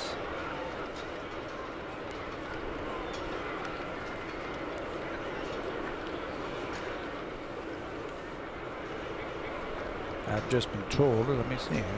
Looking at my scorebook. I missed the one. I checked that. 6 walks. And another walk. Matt Chapman will grab the second from De Los Santos. That's now a new season high in walks by the Blue Jays. 7 of them. That drives Terry Francona crazy. Coming out of that bullpen, you want to fill up that strike zone. Bieber walked 3 over 3 1/3, 2 2/3. Anthony Castro, he issued a couple of walks, did strike out 4.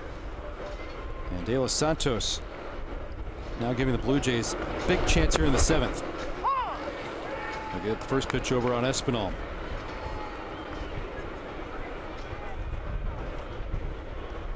Santiago's walked, singled, and bounced out. He scored twice.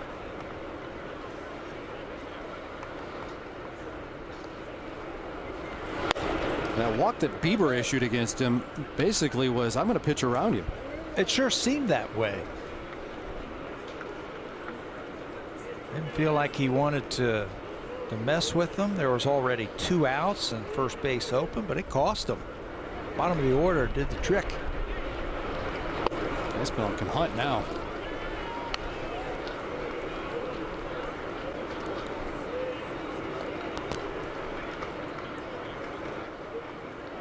Here's another big opportunity for Santiago Espinal. He's falling into moments like this early in the season a lot for the Blue Jays.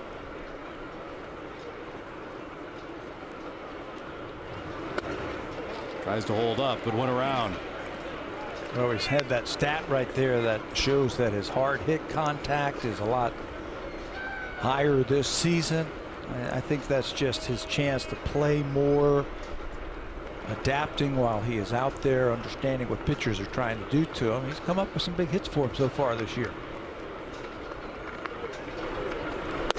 It's also that added strength. You know, 15 pounds of muscle is one thing. You can just hit the gym in the offseason and really pump up, but it's a balance between his nutrition and also the weight program, but now the sustainability going 2 years deep. I was talking with him earlier in the clubhouse, and he said, you know, every season I drop usually 10 to 12 pounds. Sure. I never have been able to keep on weight. I've never been this heavy. Got a good eye as he looks at the fastball for the 3rd straight walk issued by De Los Santos. And that will load the bases for the Blue Jays. And I'll bring Carl Willis out there now. You can just watch him, and he's not making the adjustments in his delivery. He's pulling everything off the plate. Blue Jays are going to say, okay, if you're not going to make those adjustments, neither are we. Carl's now saying, okay, here's what we need to do right here, big man. We need to slow things down. You're opening up that front side too early. You talk about a laid-back demeanor, but straight and to the point. That is the big train of Carl Willis.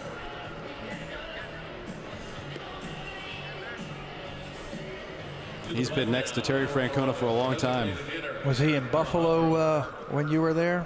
He came through Buffalo those first couple of years, and he's great to talk to. He is awesome to talk to. Yeah. He is awesome. The only time that I've seen him silenced is when the guys were in the cage and he was doing flips and one ricocheted and got him right in the shin. He made a couple of noises. Blue Jays have Trent Thornton loosening in the bullpen. You wonder, with the pitch count, the way things have been moving, Kevin Gausman gave the Blue Jays everything they wanted. Will they make the move after 6 with Gausman? Yeah, I think you got to look at the big picture also. It's a long season. I think he gave you what you needed, especially if the Blue Jays scored a couple of runs here, really open this up, give the bullpen some work, give him a couple of innings off. Look at the big picture.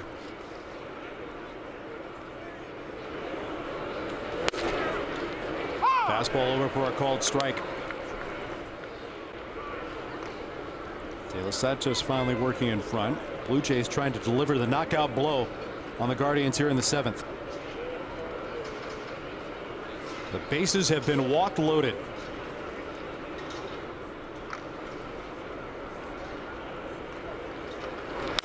1-2, tap towards third. Ramirez charging in to second for one. Turn to first, not in time. Collins is in to score. A little bit different of approach by Jose Ramirez on this ball, hit right at him. Earlier he had taken a peek towards the plate. This time decisive going to second. And there's no way they're going to turn the double play on that one. Alejandro's thinking RBI, and he'll get an RBI on that ball right there.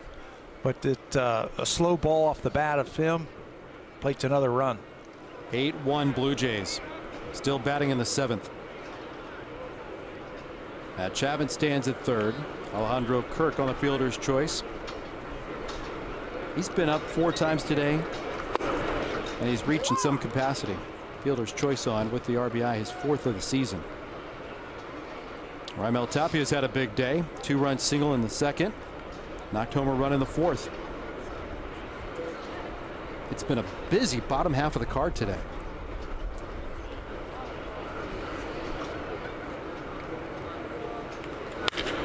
Right up the middle. Rosario will run it to the bag himself, retiring the Blue Jays. They tack on another, and in downtown Cleveland, it's time to stretch with the Blue Jays in front, 8-1 over the Guardians. Cleveland Guardians all afternoon. He's given up a measly 5 singles. He also has 5 strikeouts. Look what he has done it with. The 4-seamer, the splitter, and the changeup. Everything diving and darting around that home plate area. 5 punch-outs to go with his 6 innings of work for Kevin Gausman as he looks to win another one for the Blue Jays. I think he's been battling the elements today, and he's done a heck of a job against a team that I thought was going to be a good matchup for him, the way they put the ball in play.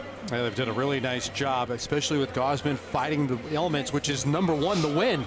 We've got nothing but blue sky and sunshine, but it's the element of the wind and maybe a challenge of that splitter. Blue Jays have a couple of changes defensively. Charlie Montoyo updating the home plate umpire. Raimel Tapia has moved from right field to left. Bradley Zimmer is in to play in center. And that shifts George Springer over in right.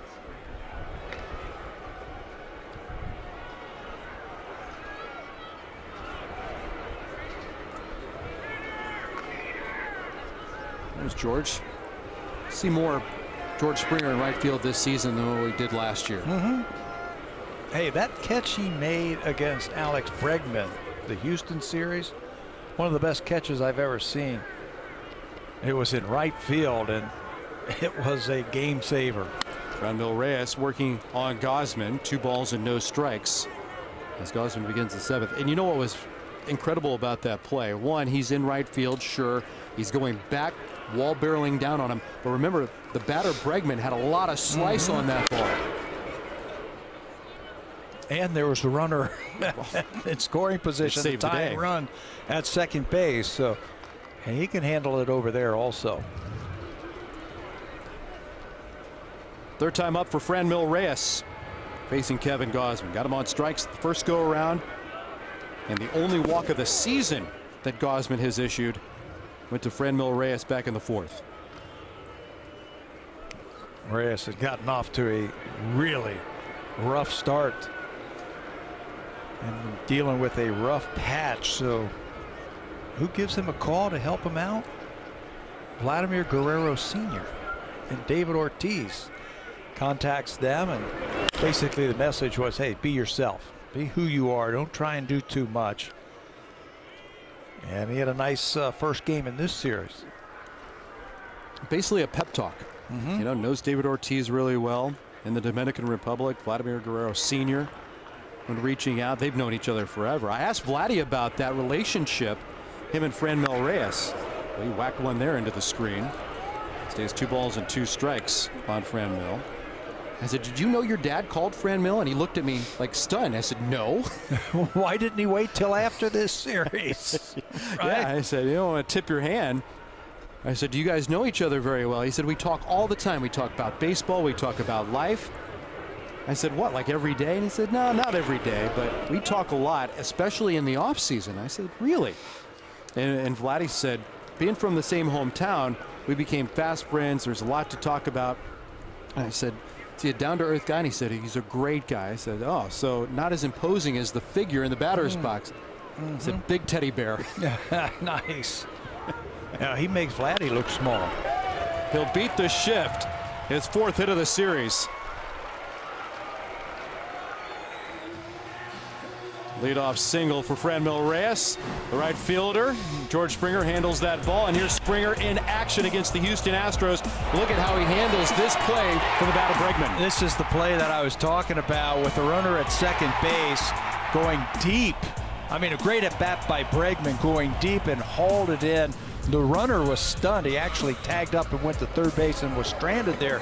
Blue Jays won another 1-run ball game, but they don't do it without that great play by George Springer. That was about the second tremendous play that Springer made defensively. He had the diving grab, leaving his feet completely airborne to his right from a center field position, but the degree of difficulty up leaps and bounds on that play from Bregman against the Astros. The pressure of that one in the 9th inning in a game the Blue Jays really wanted to win. Very impressive. You appreciate George Springer more defensively, getting to watch him every day over the last couple of years versus the smaller sample size when he was with the Astros? Yes, very, very much so. I didn't realize what a very good athlete he is. He seems to find an extra gear too. When he knows he's about ready to run down a baseball, whether it's staying upright or having to dive, Springer has that higher motor. Rosario pops it up. Vladdy's looking for a chance next to the dugout. The win, it's going to keep it playable, and Vladdy makes a nice play. That's difficult to fight the sun. You saw the glimmer on his shades as that ball was starting to descend. Vladdy stays with it and pulls it in for the out. This is the kind of day where you have to stay with anything hit up in the air because that wind can blow it anywhere. Lady does a good job of picking that one for the first out. A runner at first after the Vladimir Guerrero Jr. play. Trent Thornton is coming in, and another outstanding start for Kevin Gausman, firing 1-run ball.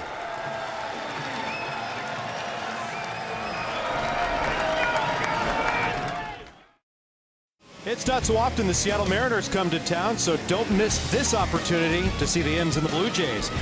The Blue Jays are back for a big weekend series against the Mariners, May 16th through the 18th. Get your tickets today at BlueJays.com. Had a chance to welcome back Robbie Ray. Signed the free agent deal with the Seattle Mariners.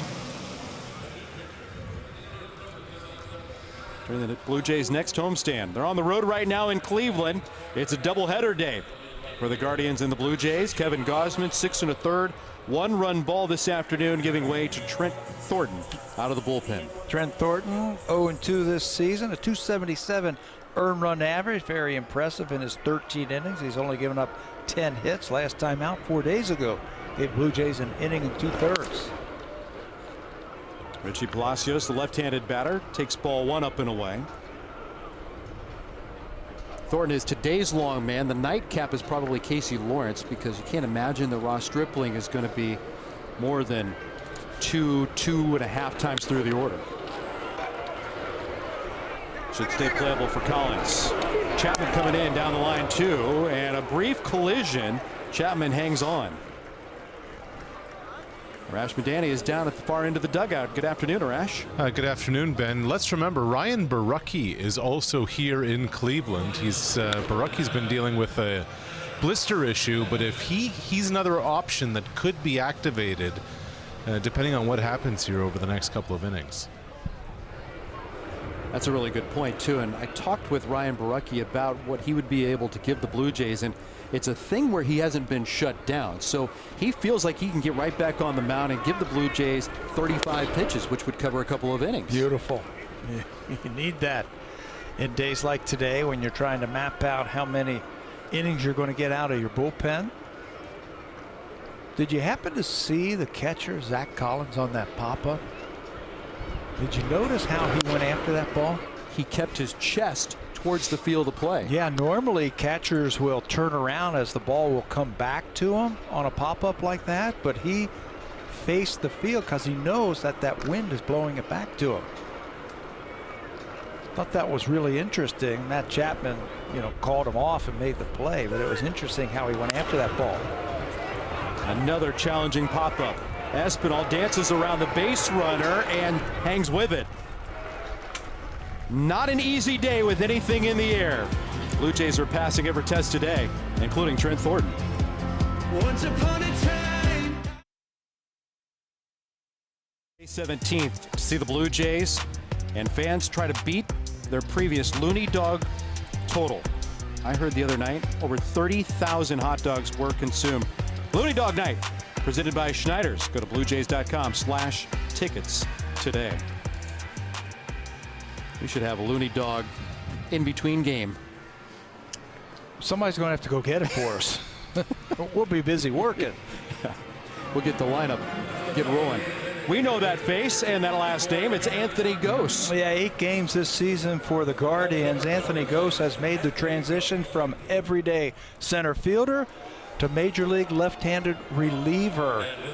He's always had the great arm. At times the whip is a little bit high. At times he can get a little wild, but boy, what an arm coming out of that bullpen from the left side for Anthony Gose. Congratulations to him for sticking with it. And that's awfully hard to be an everyday player and then give that up to become just a pitcher. And he's made it, and here he is in the big leagues.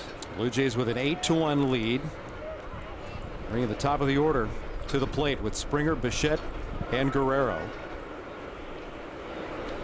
Lefty's first pitch has got some zip on it, 97-mile-an-hour velocity, and Gose has a big arm. You saw it as an outfielder with the long, straight throws that he was able to deliver, now 60 feet 6 inches, where he's hit triple digits. Yeah, and people would say to him, players like that, hey, if it doesn't work out as an everyday player, you can always go on the mound with that arm. Not as a joke, but kind of kidding around, saying, yeah, hey, if we don't make it, you can get on the arm. Well, he did it. He was able to make the transition. That's got to be a tough thing to go back down to the minor leagues and build yourself back up and get back to the big leagues. But he's done it. Tigers gave him the opportunity. Said, listen, it's not going to happen here. This is a difficult play. Hedges running, reaching, and he can't grab it. He wasn't watching Zach Collins the way Zach went after that ball. Normally, again, on pop-ups, catchers turn their back to the infield, and that ball's going to twist and find its way back to you. But on a day like today, when the wind is blowing from right field, I think you have to face the infield, and that ball's going to be blown right back to you. You're helpless in that situation if you're the catcher. And you could hear somebody shouting off in the distance behind the plate, trying to get Hedges to move quicker. There's that Collins, who had a good fundamental adjustment.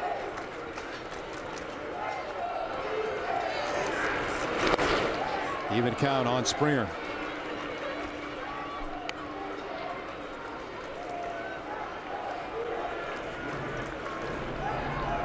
You know what is more interesting too about really the decision for Anthony is not only to make a position change, but figure out whether or not he wanted to stay in the game. Just, did you want to play baseball? Did you want to work to stay in the game and even get in shot to make that adjustment? Yeah, and it's a lot. It's a lot to start over. Rick Ankiel did it, as a pitcher, and then to the other way as an everyday player. Played in the big leagues a little bit longer as an everyday player. Gose started as an everyday player. I thought he had the talent to stick as an everyday player. Could run. Had a decent swing. Ball jumped off his bat pretty well. Just not consistent enough with the stick.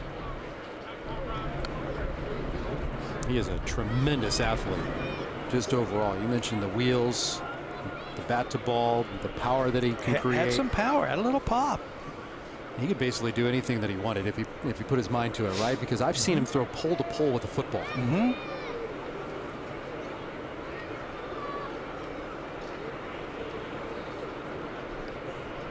2-2 to Springer.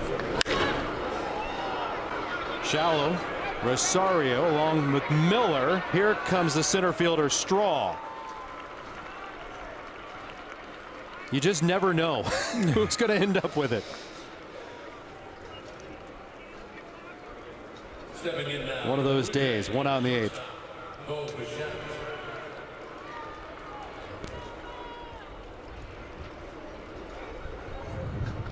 Blue Jays with an 8-1 lead here in Cleveland. It's game 1 of 2.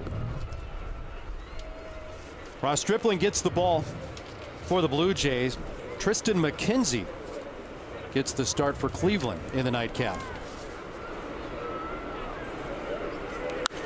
Bo jumps on the first pitch and fouls it back for strike 1. That'll be a fun matchup later on today when Bo Bichette faces his longtime friend Tristan McKenzie. Know each other from the St. Pete area. He got a little hitting streak on the line, doesn't he, Bo? This might be his last shot to keep it going. Right now sitting at 6 games. Got a run in on a fielder's choice back in the 4th. It's bounced out, popped up, and struck out.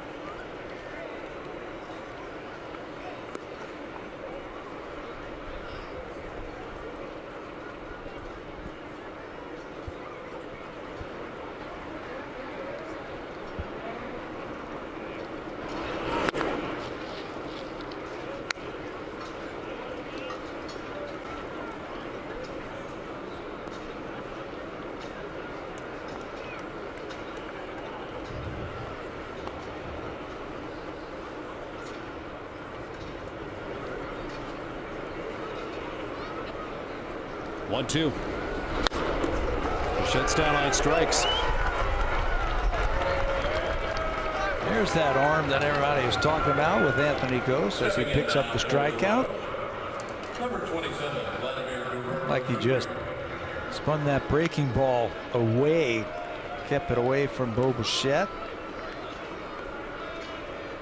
That's his 11th strikeout in 8 innings of work.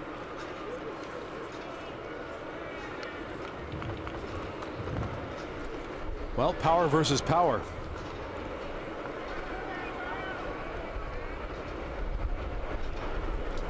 Vladdy swings and misses. Went after the slider. You know, it's one thing to have the ability. Yeah, I can throw hard.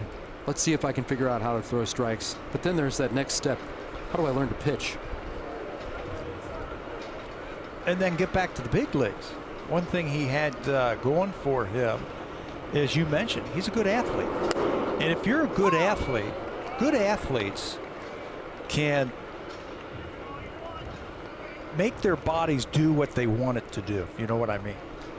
So good starting pitchers or good pitchers are good athletes that they can repeat their delivery. If you can repeat your delivery, I think you're going to throw your share of strikes. Head to it with that really good arm. 97 just off the plate. Right there. But being a good athlete, Anthony's able to repeat that delivery. Combine that with that good arm, you can see why he has made his way back to the big leagues. Trying to get a 1-2-3/8.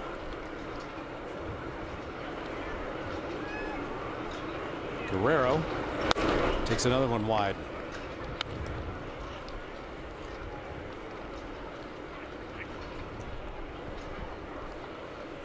Two balls and 2 strikes. You wonder if Gose has the confidence to backdoor that slider. He tried it earlier. He's trying to do it. But he set it up with the fastball.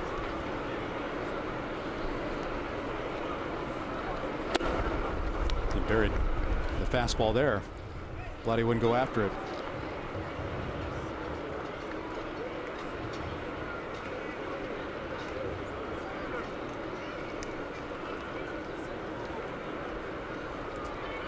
Bo likely will finish 0 for 5. 6-game hit streak comes to a close. It's been pretty loud for the Blue Jay shortstop. Guerrero got a piece of it and shears it out of play.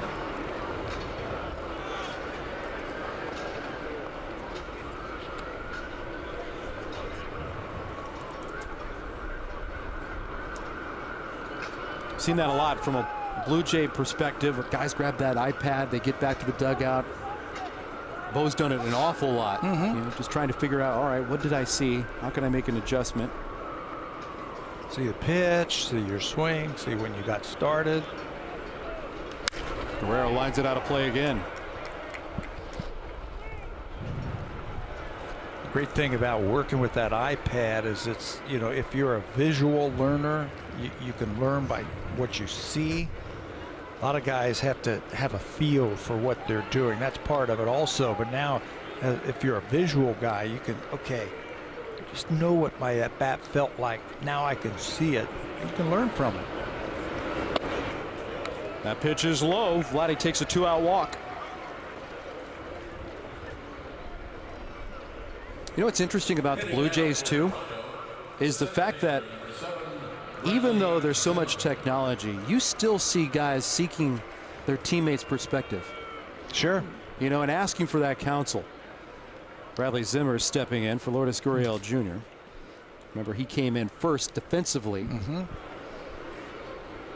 Now he gets to face the lefty. Yeah, there's no better teachers than the guys who are out there with you, your teammates.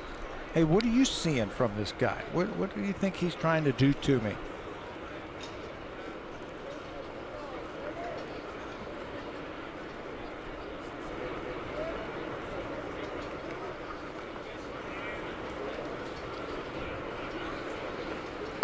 Big swing and a miss at the slider. 0-2 on Zimmer.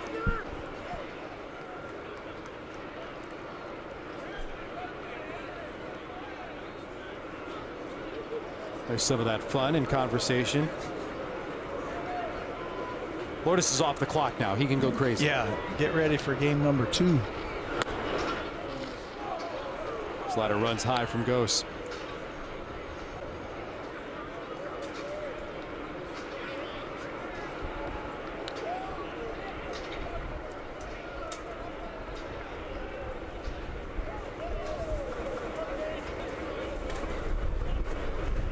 Vlad's not held at first, with the Blue Jays leading by 7. Did Zimmer go? He did. Anthony Gose gets a couple of strikeouts in a scoreless inning of work against the Blue Jays. Let's pause in Cleveland and go back to Blue Jays Central and check in with Jamie Campbell. And Kevin Gausman shut down the Guardians. He was great. 104 pitches, pitched into the 7th inning again, and only touched for 1 run. Yeah, you know, and dealing with a lot of the elements right here, but it didn't faze him at all. He had the good fastball working early on in the game today. And then here comes the splitters. 5 strikeouts for him. He did issue his first walk of the season. He threw into the 7th inning. For Gausman, though, he got the pitch count up over 100 for the first time this season. Thornton was able to finish off that inning, and now let's see if Trent can take it all the way home. Finished off with a couple of pop-ups in the 7th. Now Miles Straw, Stephen Kwan, and Jose Ramirez the top third for Cleveland in the 8th. Blue Jays 8, Guardians 1. Thornton can give the Blue Jays a couple of innings.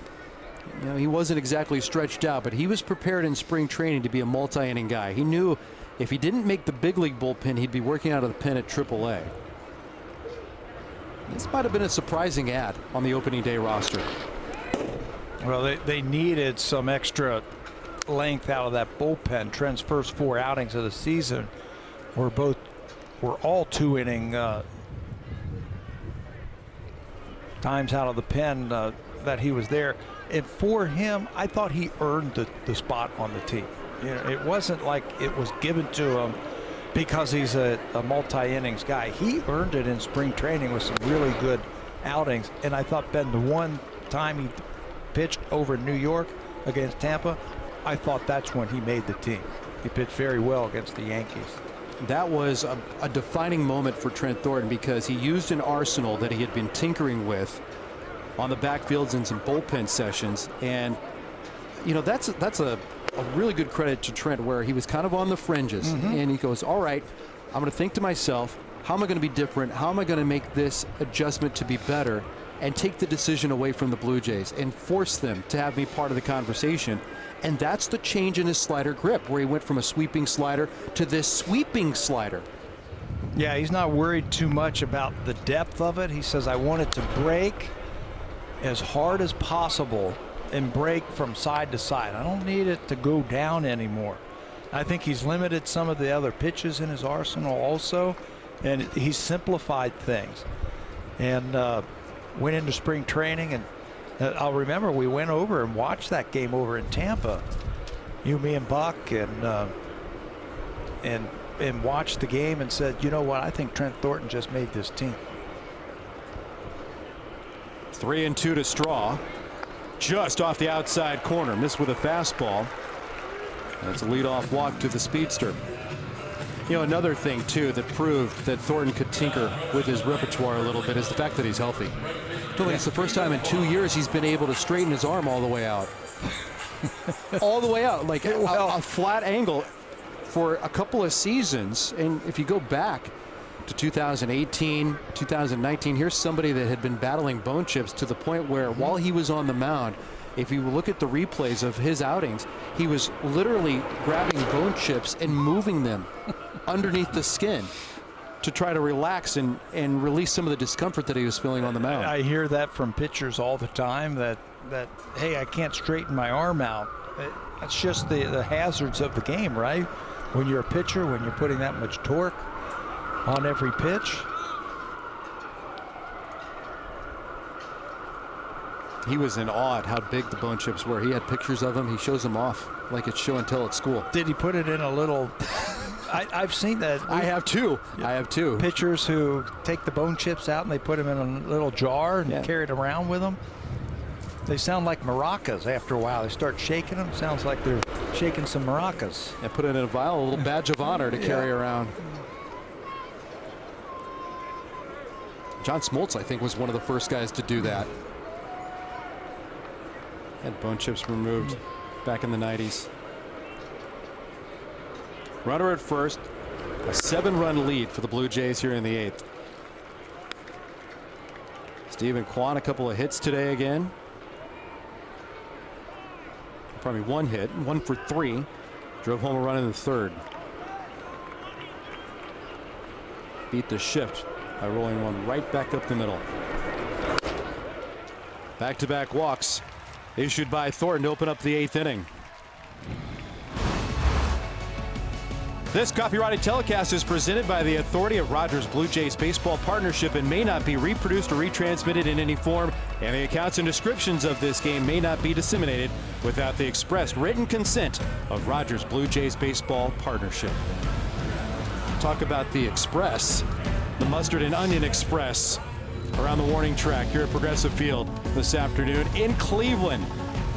Next to Pat Tabler, Rash Madani, I'm Ben Wagner. Where's Ketchup? Ketchup's down. It got knocked down by those two. Had to catch up with Ketchup. The Ketchup caught up. Is that the ballpark mustard, I want to know? Have you had the ballpark mustard, the famous ballpark mustard here? Does it have the horseradish in it? It's got that kind of... I love that. If that's what it is, we're making a trip in between games. When you come to Cleveland and you come to the ballpark, you have to have the ballpark mustard. I'm going to tote a vat of it out of the ballpark on the put some in my suitcase. Couple of walks here to open up the innings. Got the bullpen stirring now for the Blue Jays.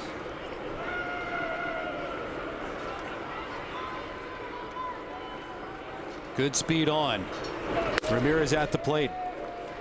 That's the curveball that Thornton has always had in his back pocket. But behind on Ramirez, 2 balls and 1 strike.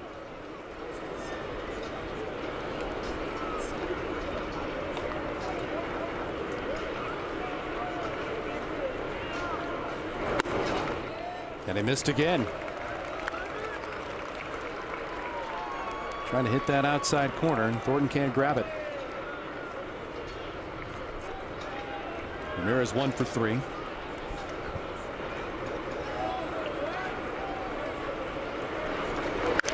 hard but foul.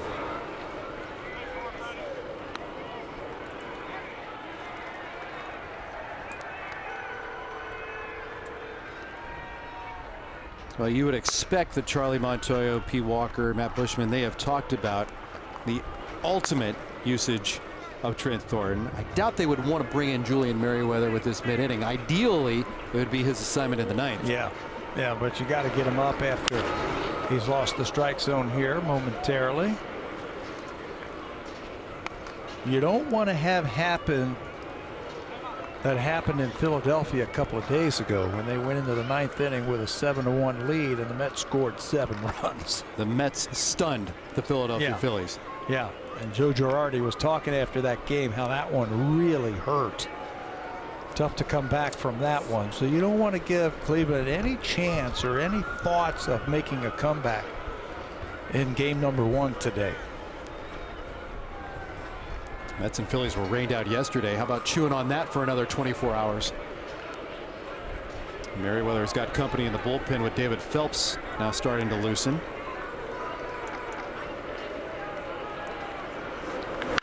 Ramirez ropes one up the right field line. Foul.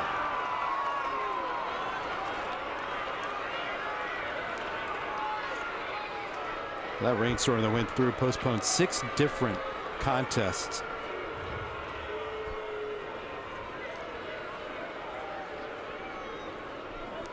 Pitch out over the plate. Again, teams have elected not to pitch to Ramirez lately because he has been so hot.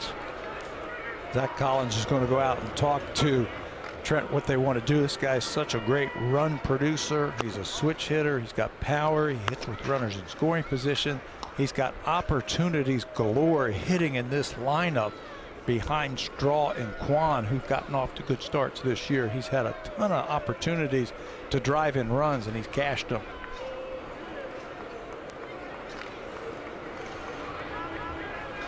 Big league best 29 RBIs. And he lost him. Went with a curveball. Issues his 3rd straight walk. And now Charlie Montoyo has the decision to make. Owen Miller is coming up. Charlie's thinking about coming out. Waited on the batter to get announced. And here comes the Blue Jays skipper.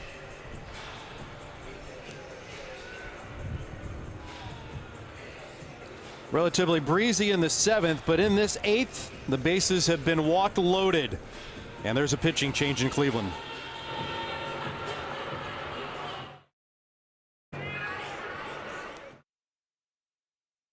Series. There's only 1 day left. Sales will close tomorrow at 10 o'clock Eastern.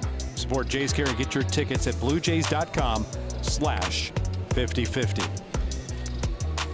Plenty of opportunity to log online, get those Jays Care tickets, have a chance to cash in while you enjoy a full day of Blue Jays baseball. This is just game 1 of 2 this afternoon. And it got a little longer for the Blue Jays than maybe expected.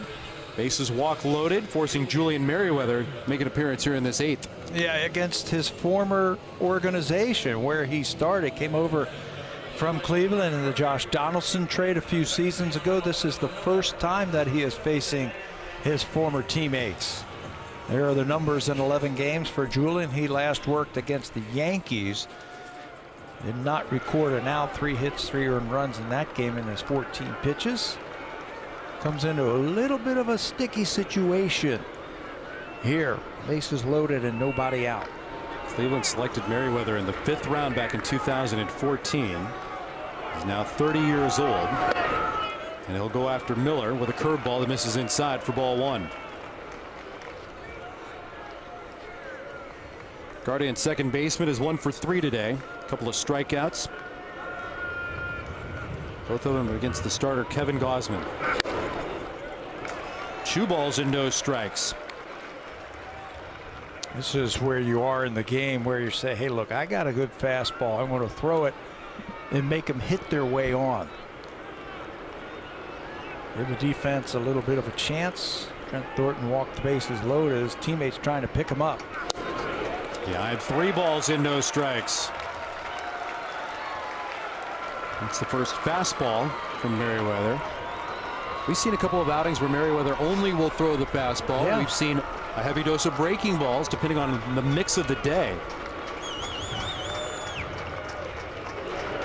Blue Jays need a strike, and they'll get one at 96 miles an hour.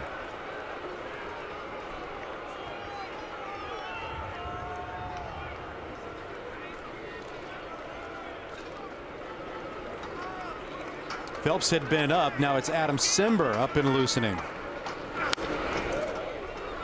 Count fouled full.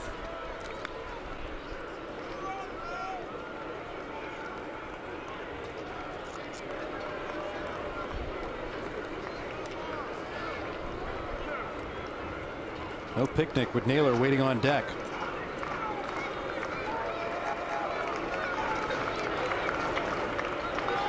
(3-2). Rolled right back up the middle. Espinal, a little bit of a bobble, runs it to the bag himself, so the Blue Jays will get one. Was made for two, but only one. Straw scores. Yeah, some mix-up out there at second base between Espinal and Bichette. Ball bobbled by Espinal, and I think both thought he was going to come to him after he bobbled it. He was going to flip it to him, but there's the collision right there, and he can't throw the ball. He did the right thing in just holding on to that ball after it was messed up, mishandled, and then the confusion around the base. So they got an out. They gave up a run. That would have been sweet to be able to turn a double play right there. Merriweather was hoping for it. 8-2, Blue Jays in front. Naylor starts in the hole, 0-1.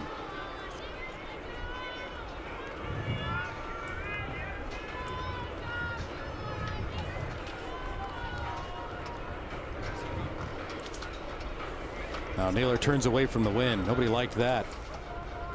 It is really picked up and blowing.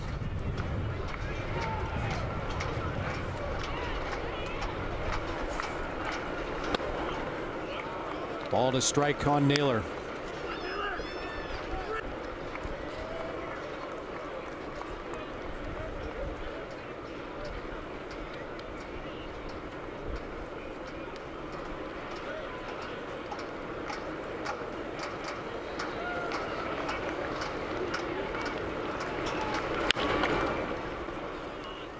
I think Naylor came to the ballpark today, walked onto the field as a left-handed batter, looked at those flags and just sighed. Said, why you got to do me like that today? That's when you come out and you say, okay, I got to get my left field stroke going today. I don't want to get the ball up in the air today in right field. It's not going anywhere. So you get that line drive stroke out, maybe your opposite field swing going. A liner to right. Springer backpedaling, makes the catch. From third, Kwan tags, and he'll truck towards the plate. Blue Jays are just counting outs right now. They will trade a run for an out. It'll go as a sacrifice fly for Josh Naylor. He drives in his 13th run of the season. And the Blue Jays get an all-important second out.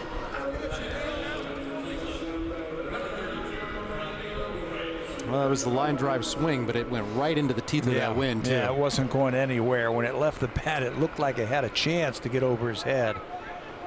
But the wind knocked it down. Franmil Reyes, the batter.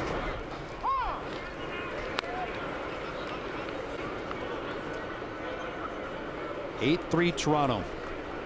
Cleveland batting in the 8th.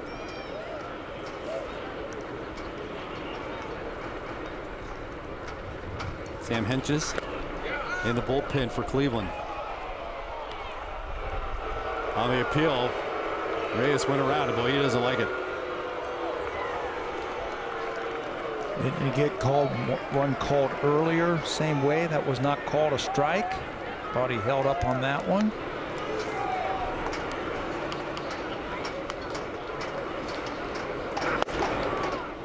Merriweather just missed.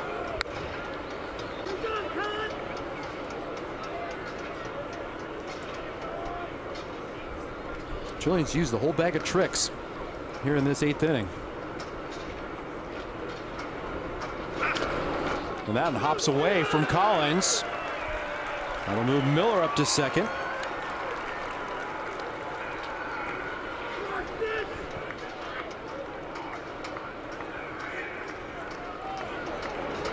The breaking ball in the dirt, can't keep it in front of him. Blue Jays don't even worry about that runner out on the base. Don't need to worry about it Reyes goes into the glove. Merriweather minimizes the damage after the bases were walk loaded. The Guardians played a pair. Back twin bill. And we'll go back to Blue Jay Central with Jamie Campbell, Shai Davidi, and Ben Nicholson-Smith with between game coverage. So you won't miss a moment of the action. You'll get the updates. You'll get some highlights, both from this game around Major League Baseball, your scoreboard update, the whole shebang coming up between ball games before Ross Stripling and Tristan McKenzie lead us into game 2. Meanwhile, we got to finish game 1, Tabby. Blue Jays in front 8-3. Sam Hentges out of the bullpen. Terry Francona has 2 lefties this afternoon. He's going to use the second one in Sam Hentges. Good fastball, good breaking ball. He last worked in a doubleheader against San Diego. Gave him 2 very good innings. No runs, had 3 punch outs. Stands 6'7" and comes right over the top right after you. 1 ball and 1 strike on Collins. A couple of walks today, a run scored, officially 0 for 2. Played to pull with the big shift in the triangle defense.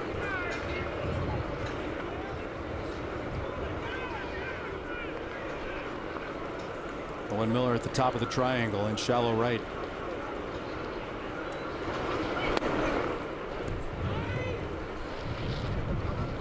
Two balls and 2 strikes in Collins. Is Zach Collins getting enough credit the way that he's caught Kevin Gausman and called his games? From us, he has. Yeah. You know, we like how the 2 of them work together. He's called a good game. He's going to strike out here on a slider from Hentges. But yeah, I like what we have seen when those 2 work together.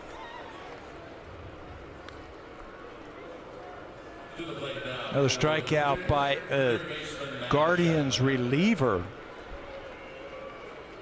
Castro had 4, De Los Santos had 1, Ghost had 2, and now Hentges has his first of the first batter.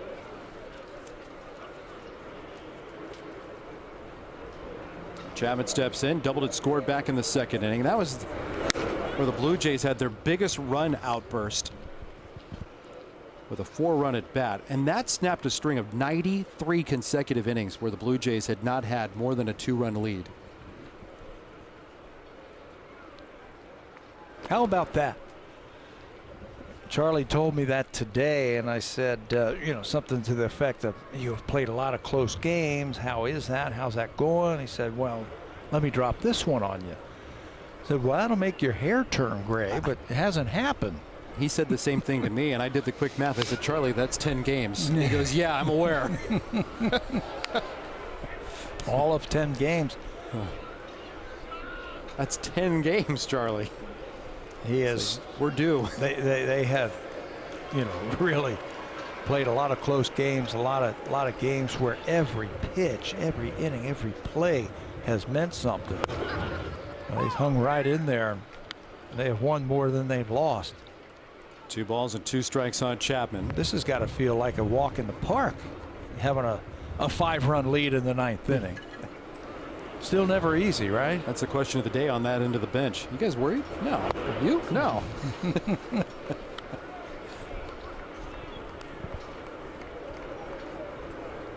Feel like 2 off days, maybe.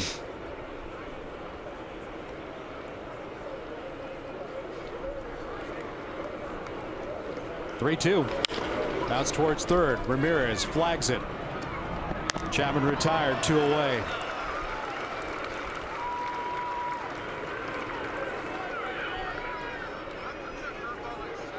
Ahmed Rosario, Richie Palacios, and Austin Hedges scheduled to come up for the Guardians in the bottom of the 9th.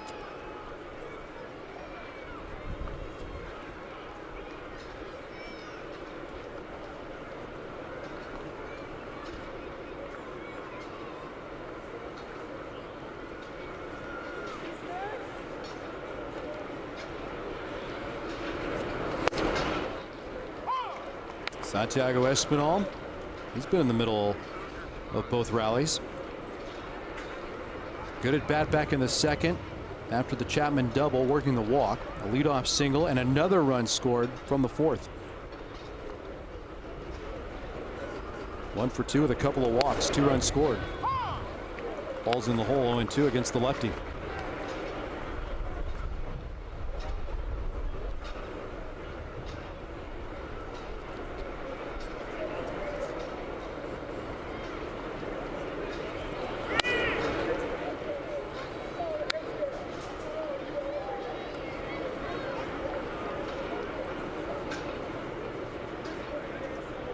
Blue Jays will play on Mother's Day right here in Cleveland. They'll have Monday off in New York. Short 2-gamer against the Yankees before going to the Trop. That'll wrap up the road trip.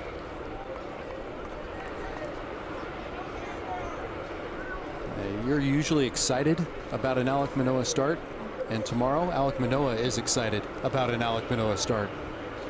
Talking with him in the clubhouse earlier today. He goes, I've had this one penciled. He brought his grandmother and his mom to Cleveland for the weekend. Something special is going to happen. Yeah, it is. It is something that he has been planning, plotting, and hoping to execute tomorrow afternoon.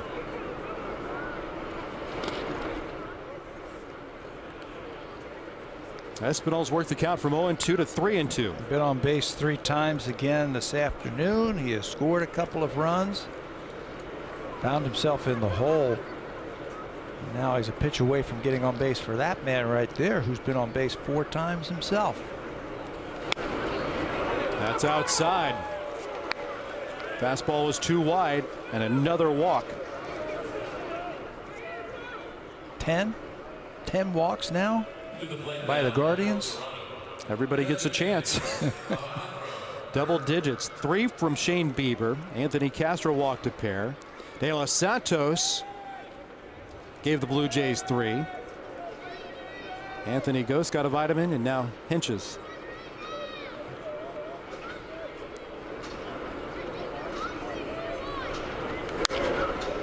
Strike 1 on Kirk. A couple of base hits, a walk, 2 runs scored. Picked up an RBI on the fielder's choice.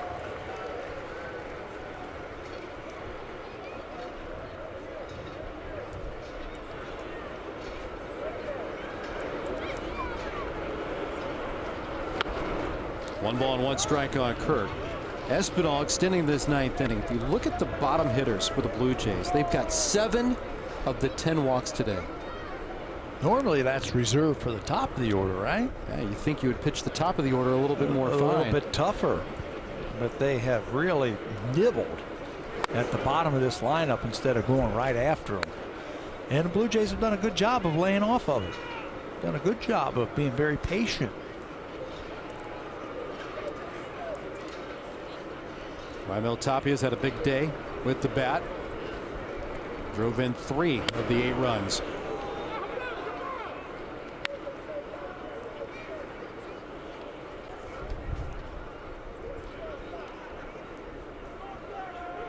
Eight runs, 9 hits. Blue Jays have stranded 8, 3 runs, 6 hits, and the Guardians have left 6. 3-2 with Kirk coming up empty.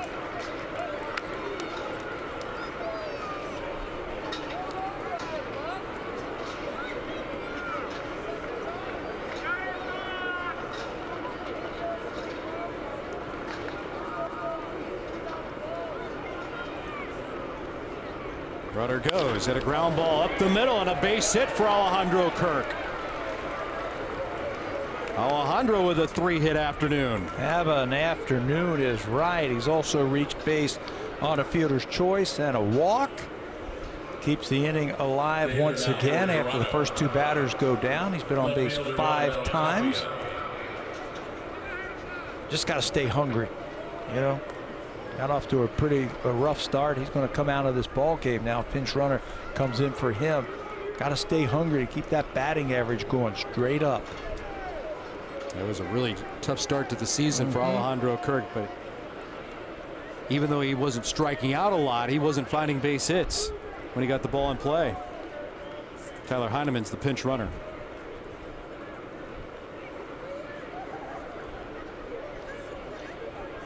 Bookkeeping's done. Raimel Tapia. He's 2 for 4.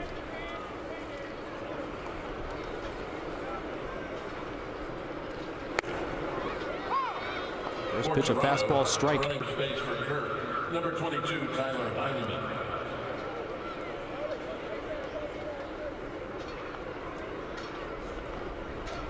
He was in the soup a little bit before today.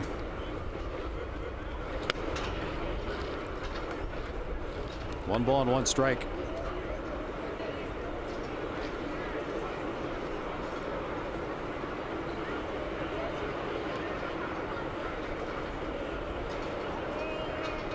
Blue Jays with a 5-run lead. Batting in the ninth. Weak ground ball hugging the line. Naylor fields it foul.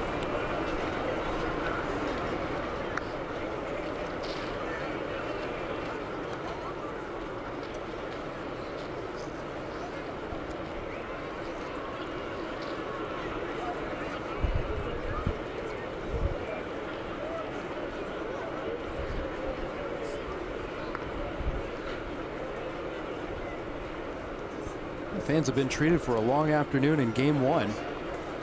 They've got another one, and if you're in the ballpark, you can definitely tell where the warmest part of the ballpark is. More fans are sitting in the sun than in the shade. I was going to say, not in this booth. You can see the line right there. Sun side or the silly side, and freeze in the shade.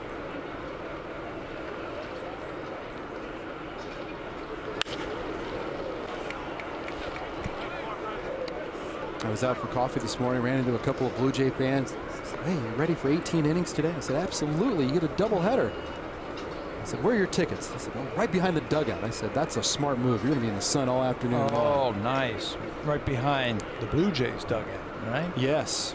You'll be fine. Game two? I don't know. TBD. Depends on the pace of play.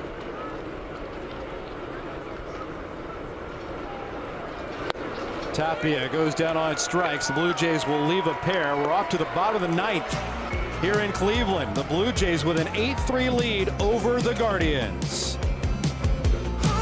With runner in scoring position, the guys that have flipped the card, Raimel Tapia teed it up, and George Springer then took over. Yeah, 1 for 10 in game one in this series. This afternoon, 4 for 10 with runners in scoring position. And the biggest, I think, was the Tapia base hit in that inning where they scored the 4 runs. They had the bases loaded, 2 outs. He scored them with the base hit. George Springer followed that up with a laser to left field to score 2 more. Raimel then came through once again with an RBI single in the 4th inning to score a run. George Springer after that came up with his second hit with runners in scoring position. They came into the game dead last in baseball, hitting with runners in scoring position. 4 for 10 is going to help that average. Those 4 hits today match a season high with runners in scoring position, and it provides a 5-run cushion over the Guardians going into the home 9th inning here in Cleveland. Blue Jays 8, Guardians 3. Ahmed Rosario will stay aboard. Julian Merryweather gets an up-down.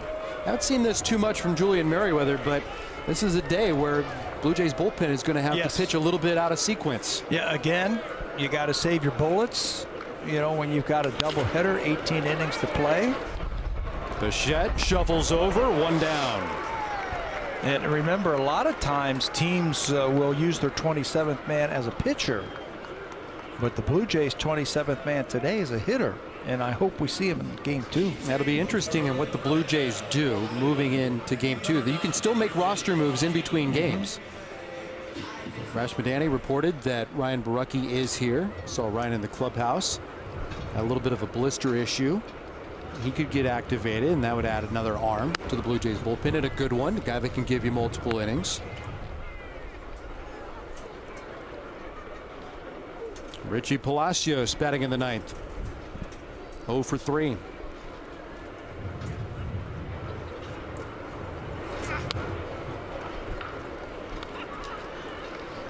Two balls and no strikes on Palacios.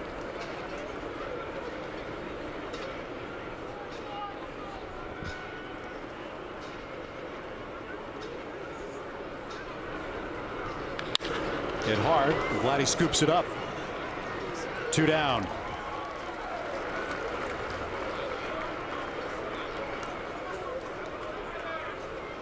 Austin Hedges is the number 9 hitter. but he's going to be summoned back. Correction, batting for Hedges, number 0, Andres Jimenez.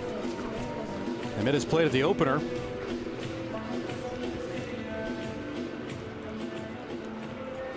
Hedges was 0 for 3. Yeah, Jimenez had a nice game in game number 1 in this series. Had a couple of hits and an RBI. And a couple of balls to left field. Blue Jays are shifting him against the guy who throws 97 miles an hour. Bo, Espinal, and Guerrero on the right side of the diamond as Merriweather deals the ball 1 pitch. Blue Jays trying to get it back on track, slow down this Cleveland club that had won 5 out of the last 6. Blue Jays lost their first series of the season against the New York Yankees. Edged on Thursday and lost 3 out of 4.